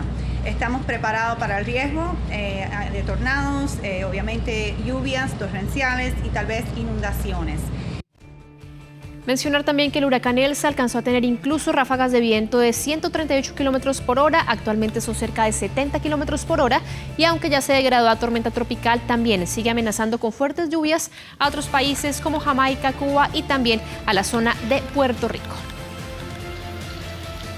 Y vamos ahora a noticias en Europa, porque el Vaticano enjuiciará por primera vez a un cardenal, esto por delitos inmobiliarios. Se trata de una información que se produjo hace pocos minutos. El Tribunal del Vaticano va a llevar a juicio a este cardenal que vemos en pantalla, a Angelo Becciu, que había sido destituido ya por el Papa Francisco en septiembre del año pasado por una gestión dudosa de fondos reservados y por la compra además de un lujoso apartamento en Londres que dejó un hueco de 400 millones de euros en la finanza de la Santa Sede.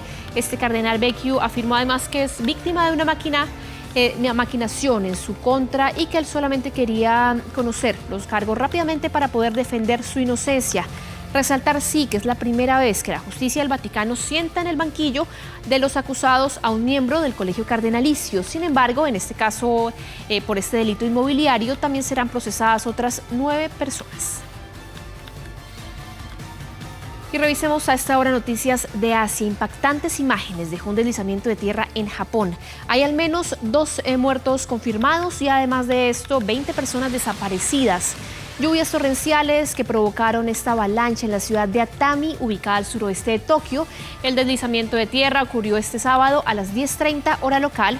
Dejó al menos 20 personas desaparecidas, mientras que las autoridades reportaron el hallazgo de al menos 2 cuerpos. Según las autoridades de esta ciudad japonesa, al menos 300 viviendas quedaron afectadas por este fenómeno que causó terror en los habitantes, que lograron registrar el impacto del deslizamiento a través de videos que tomaban desde las zonas más altas y que circularon en redes sociales. El primer ministro Yoshihide Suga convocó una reunión de emergencia para responder a esta tragedia producida por la avalancha.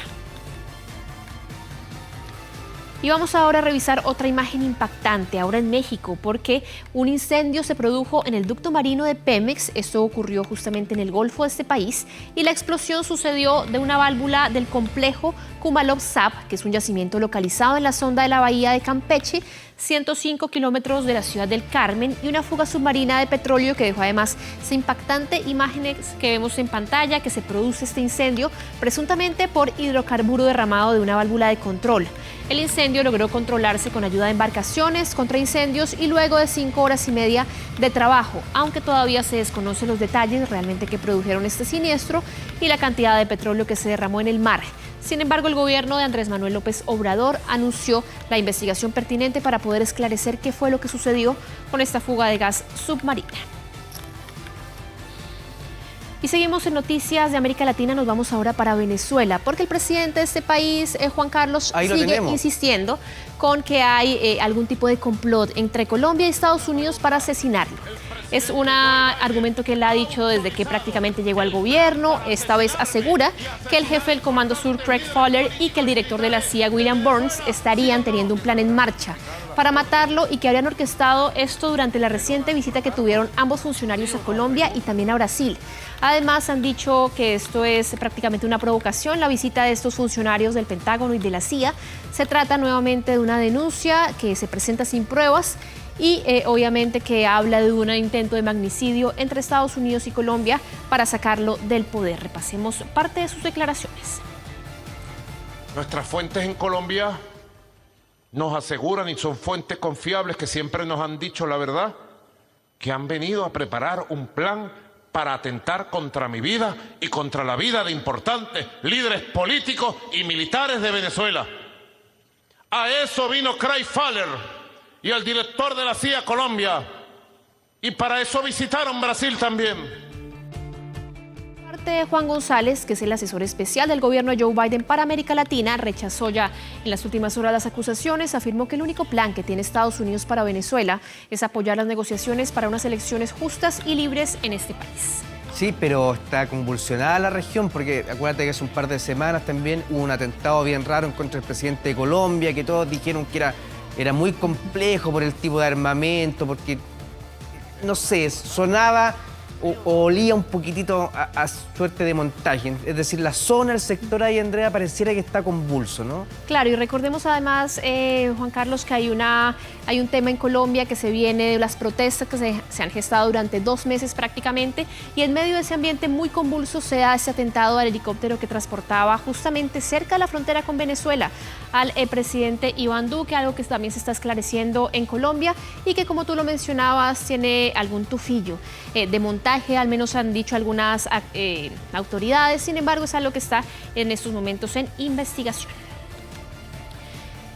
Y vamos ahora a Estados Unidos, porque la actual reina del concurso anual de comer hamburguesas del 4 de julio tuvo que compartir su trofeo del campeonato con el ganador del segundo lugar del puesto.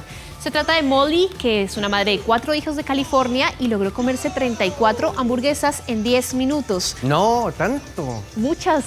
Una menos sí que el año pasado, que se había comido 35. Por su parte, el comensal profesional Dan Kennedy de Pensilvania también logró esas 34 hamburguesas, colocando a los dos en un empate. Ambos posaron para los medios después del concurso, sostuvieron su trofeo compartido y además envolvieron el cinturón campeón alrededor de sus cinturas. En total fueron 14 los mejores comedores profesionales de Estados Unidos y concursantes locales del área de Washington los que se enfrentaron para ver quién podía comer más hamburguesas. ¡Oh, qué rico! Hoy día parece que el día de la carne mechada en Chile también, así que podríamos pegarnos un delivery, ¿eh? No es descartable. Oiga, en 10 minutos tantas hamburguesas. Bueno. Son demasiadas para amigos. Sí. Bueno, aquí hay algunos que podrían. No tengo duda. Usted sabe que no lo voy a decir, pero podría. Bueno, sí. Oye, y con estas ricas, apetitosas imágenes, y me dicen también que el editor está poniendo la tarjeta de crédito para comprarnos a todos mechados. Hamburguesa para todos. Nos vamos a hacer una pausa comercial y ya retornamos. Gracias, Andrea. Que estén bien, buenas tardes.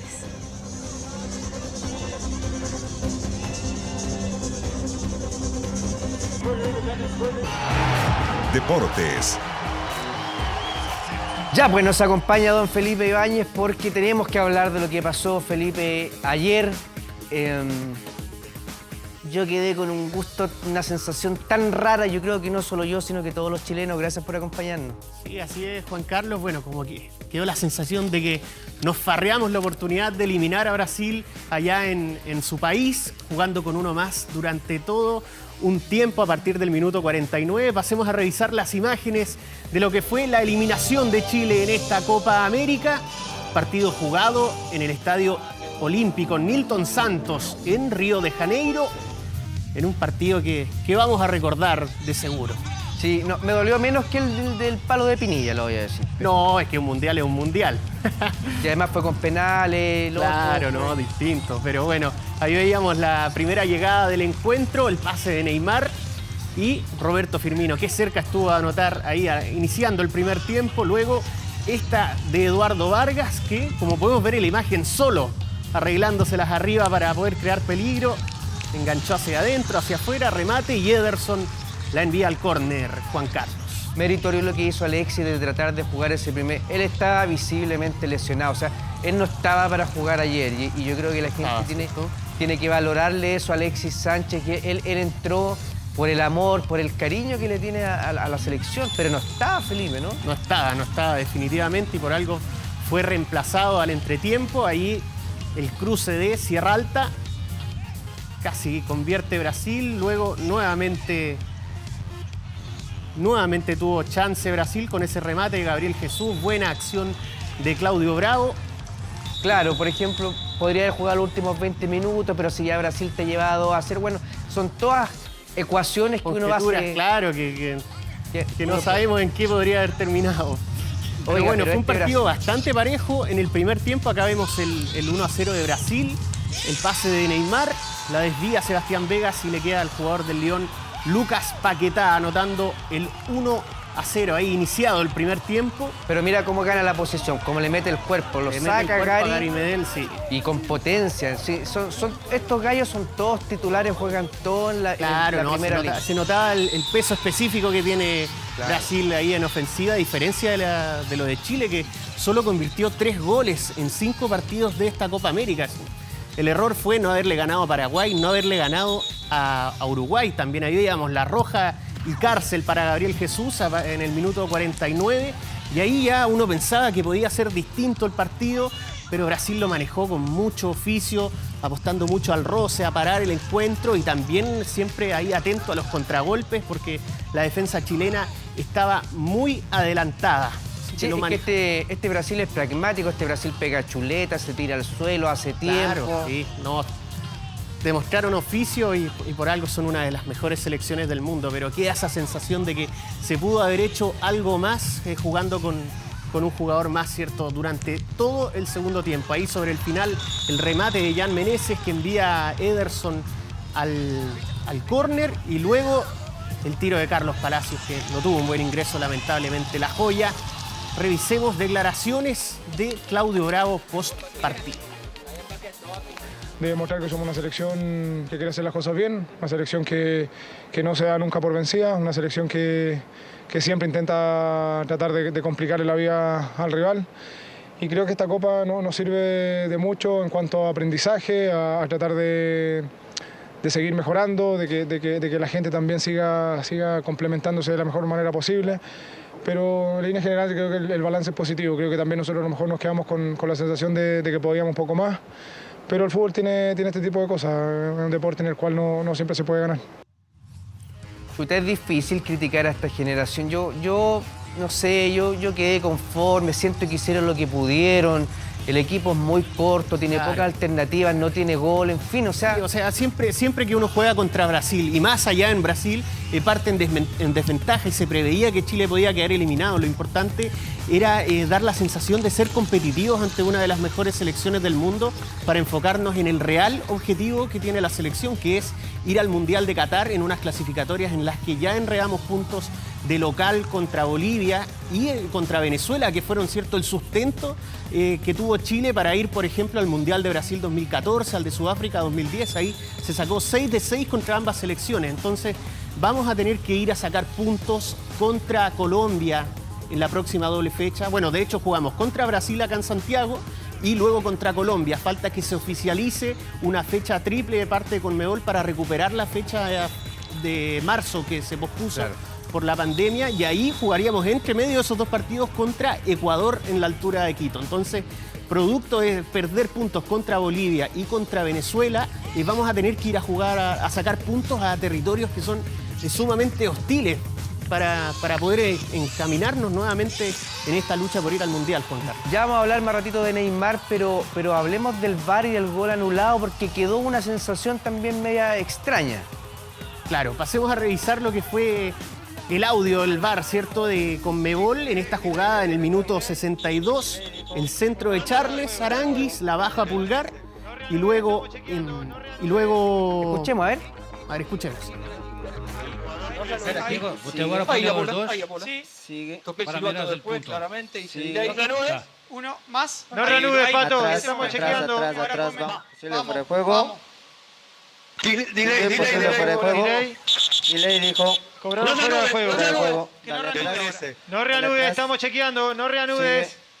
Aquí. Parece que está bien. Está cortando el brazo ahí, Cristian. A ver, dale, izquierda. El 17 Ya, está más se toma el tronco y está adelantado. Está adelantado. A mí me sorprende que hayan perdido tanto tiempo revisando una imagen que es tan clara. Pero bueno, muchas críticas recibió el árbitro argentino Patricio Lustó por darle también cierta permisividad a Brasil y también darle margen para que el juego, cierto, de roce que hubo en el segundo tiempo les sea efectivo para ellos en el sentido de perder tiempo, ¿cierto? Al final se jugó muy poco en el segundo tiempo cuando estaban con uno menos. Lo que pasa es que en años anteriores Brasil jugaba maravilloso, iba todo al ataque y perdía y quedaba eliminado. Entonces llegó Tite y empezó a hacer un Brasil práctico, pragmático, gana 1-0, gana 2-0, pero no pierde nunca. Y además, cuando hay que pegar, pegan, cuando tienen que poner, ponen. Lo que sí es un poco irritante es la actitud de Neymar. No sé qué le parece a usted. Sí, bueno, ellos hacen su negocio ganando 1-0, jugando con uno menos. Neymar aprovecha y... No, pero Neymar en general en la vida se tira siempre. Bueno, tiene ese hándicap, ¿cierto? Pero es un jugadorazo, o sea, a uno le da rabia como rival, pero bueno, él hace negocio para su equipo y también saca del partido. Saca del partido a los rivales.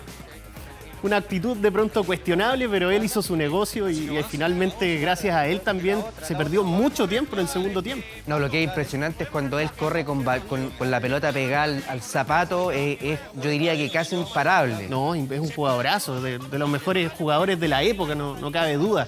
Pero tiene esto también, esta otra cara de ser un jugador que le saca provecho ¿cierto? Al roce que puede tener con otros jugadores. A mí no me gusta. Yo encuentro que en eso Messi, por ejemplo, es mucho más honesto. Al tipo le pegan, se para, no finge, no se burla del rival. Eso a mí no. A Pelé nunca lo vi hacer eso, por ejemplo. A Garrincha tampoco. Y yo creo que Neymar todavía le falta mucho para estar a esa estatura. Claro, no, le falta una Copa del Mundo de partida. Vamos con Alexis Sánchez, que, como contábamos en un inicio, jugó 45 minutos y luego salió reemplazado al entretiempo. Recordemos que él, antes de viajar a esta Copa América, se desgarró el sóleo, ¿cierto?, de la pierna derecha y estuvo fuera durante toda la fase de grupos y de hecho estaban muy justos los plazos para que pueda disputar este partido. Como conversábamos al principio, es debate si es que Lasarte hizo bien incluyéndolo como titular o tal vez haberlo dejado como alternativa para que pueda estar. Pero bueno, es la apuesta que hizo Lasarte, lo tuvo 45 minutos en cancha y se notó ahí la preocupación de los brasileños. De hecho, la tomada Alexis, le caían 3 jugadores a marcar, así que... ¿Escuchemos las declaraciones? Escuchemos declaraciones de Sánchez en un live con Mauricio Isla y de Martín Lasarte. ¿Cómo está, hermanito? ¿Bien? Bien, mejor. ¿Con dolor? No, un poquito, pero bien. A descansar, papito. Necesitamos para septiembre, ¿o no? Hemos dado tanta alegría a este país que solamente sacarse el sombrero con los jugadores. Nada que decir. ¿Te duele? Está ahí. A descansar ahora, ¿no? Un poquito de dolor, pero nada grave. Pero estar para la clasificatoria y ir a un mundial más. Alexis Sánchez sabía que no iba a poder, yo creo. No le pregunté, pero yo creo que él sabía. Y sin embargo hizo un esfuerzo porque no quería dejar a sus compañeros afuera. Y así lo podría repetir. Lo pongo a él como ejemplo porque se lesionó. Claro, como decía ahí, quiere estar en las clasificatorias en la fecha de septiembre. 2 de septiembre contra Brasil acá en Santiago, el 9 contra la Colombia del profe Reinaldo Rueda en condición de visita. Ojalá pueda estar Alexis y ojalá que no se haya recrudecido esa lesión, porque ahora en el Inter tiene entrenador nuevo, Simone Inzaghi, que de seguro va a estar atento a la situación, porque Sánchez es un jugador que durante estas 2 temporadas que ha estado en el Inter se ha lesionado mucho y eso al final lo puede terminar sacando de la élite europea, que es algo que tiene que privilegiar, ¿cierto? Estar ahí jugando en las grandes ligas en pos de los intereses de la selección. Yo creo que nuestros jugadores salieron con la cabeza en alto el día de ayer. No, yo, por lo menos, humildemente, yo no soy experto, pero no tendría nada que reprocharle. Pero todo esto repercute, oiga, en las redes sociales, ¿eh? Y también con el resto de la Copa sigue adelante. Pues vamos a eso, ¿le parece? Claro, vamos a revisar otro partido de los cuartos de final que jugaron Perú y Paraguay en un partidazo en lo que fue la antesala del duelo entre Chile y Brasil. El 1-0 de Gustavo Gómez, el capitán de Paraguay, al minuto 11, ganando ahí en el balón detenido, aprovechando el rebote que dio el arquero Pedro Galese. Luego, al minuto 21, Ben Britton peruano, Gianluca Lapadula, delantero italiano, nacionalizado peruano y que anotó 2 goles en este partido. Justamente el empate y ahora vamos a ver su segunda conquista para el equipo dirigido por Ricardo Gareca. Así que en el 21 y en el 40, Gianluca Lapadula anotando el 2-1 transitorio para Perú. No, si ahí estuvo. Nosotros deberíamos haber jugado con Perú, si ahí estuvo el problema. Ahí estuvo. Eso es lo que se puede reprochar, tal vez, el haber perdido contra Paraguay o el no haberle ganado a Uruguay, que venía prácticamente en el piso, sin anotar en 4 partidos. Pero bueno, ya hay historia de eso. El 2-2 de Junior Alonso. De ahí el 3-2 de Yoshimar Yotun para Perú, que también jugó con uno más. A partir del minuto 48 del primer tiempo, los descuentos, se fue expulsado Gustavo Gómez. No pudieron pudieron sacarle provecho a esa ventaja dentro de los 90 minutos porque Gabriel Ábalos lo igualó para el equipo del Toto Berizzo en el minuto 90 y mandó todo a los penales. Definición desde los 12 pasos, va Alberto Espínola, atajó Galese, el portero peruano, hasta le erró en el rebote el jugador paraguayo. Y luego Miguel Trauco, el zurdo, anotó el 3-2 definitivo en la tanda de penales. Perú va a enfrentar a Brasil en la ronda de los 4 mejores. Oiga, y vámonos a la Euro, porque yo en la mañana jugaba Dinamarca, pero no sé el resultado, no sé cómo la fue. Ahora te lo cuento, Juan Carlos. 2-1 ganó Dinamarca a República Checa en un encuentro jugado en Azerbaiyán. Ahí el 1-0 de Thomas Delaney en el minuto 5 para el equipo danés, que comenzó de mala manera la Eurocopa, perdiendo contra Finlandia, y también al jugador Christian Eriksen. El 2-0 al minuto 42, Kasper Dolberg. El pase de Joaquín Male. 2-0 para Dinamarca, que entra en las semifinales de esta Eurocopa. Jugando a muy buen nivel, enfrentará al ganador del partido entre Inglaterra y Ucrania. Tuvo descuento República Checa con el gol de Patrick Schick al minuto 49, que estrechó el partido. Va ganando Inglaterra con gol de Harry Kane. Oye, por mi el momento, pero queda... Mi candidato Inglaterra. Bueno, Inglaterra jugó toda la Eurocopa de local, así que... De hecho, ahora están jugando en Roma, semifinales las juegan en Wembley y la final las juegan en Wembley. ¡Ay, qué emocionante! Está buena la Euro. Vámonos con don Roger, con su majestad. Su majestad Roger Federer, el rey de Wimbledon, avanzó a los octavos de final luego de derrotar al británico Cameron Norrie, número 34 del ranking ATP. 6-4, 6-4, 5-7 y 6-4 fue el marcador de este partido, que duró 2 horas y 35 minutos, en las que el suizo superó a uno de los que ha sido revelación durante esta temporada en el circuito ATP, y además logra convertirse en el tenista de mayor edad en llegar a los octavos de final de Wimbledon en los últimos 46 años. 39 años y 11 meses tiene Roger Federer, que ahora jugará en octavos contra el italiano Lorenzo Sonego. Oye, es que hay una pelea entre Nadal, Federer, Djokovic, que le quiere borrar todos los récords Se los va a borrar, no lo tengo duda, va a quedar ahí arriba. Yo soy nolista. Yo también, bueno, va a ser...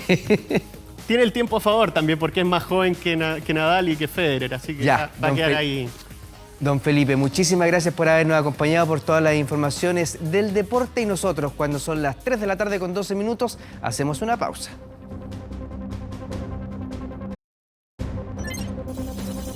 Estamos viendo 24 tarde. Muy bien, estamos terminando las noticias, pero recuerde que esta tarde tenemos un viaje cultural que recorrerá el país. Luego de nuestro noticiario nos recibe don Gino Costa con Chile Conectado, quien desde el archipiélago de Chiloé descubre una pequeña y desconocida isla que parece haberse detenido en el tiempo. Nos referimos a Añihue. Después, a las 16:30, zona de encuentro con Karen Dogenbailer y Mauricio Pinilla, que conocerá a 3 familias que han logrado reinventarse gracias al reciclaje. Mientras nuestro Pinigol busca la respuesta de ¿somos o no somos machistas?, nuestro conductor se reunirá con personas que cruzaron las barreras del machismo y las convenciones sociales. Finalmente, a las 19:30, Tita Ureta nos enseña cómo habitantes de Arica y Parinacota cuidan hasta la última gota en la ruta del agua. Tarde imperdible por las pantallas de TVN. A nombre de todo el equipo, muchísimas gracias por haberse informado con nosotros. Que tenga buena tarde.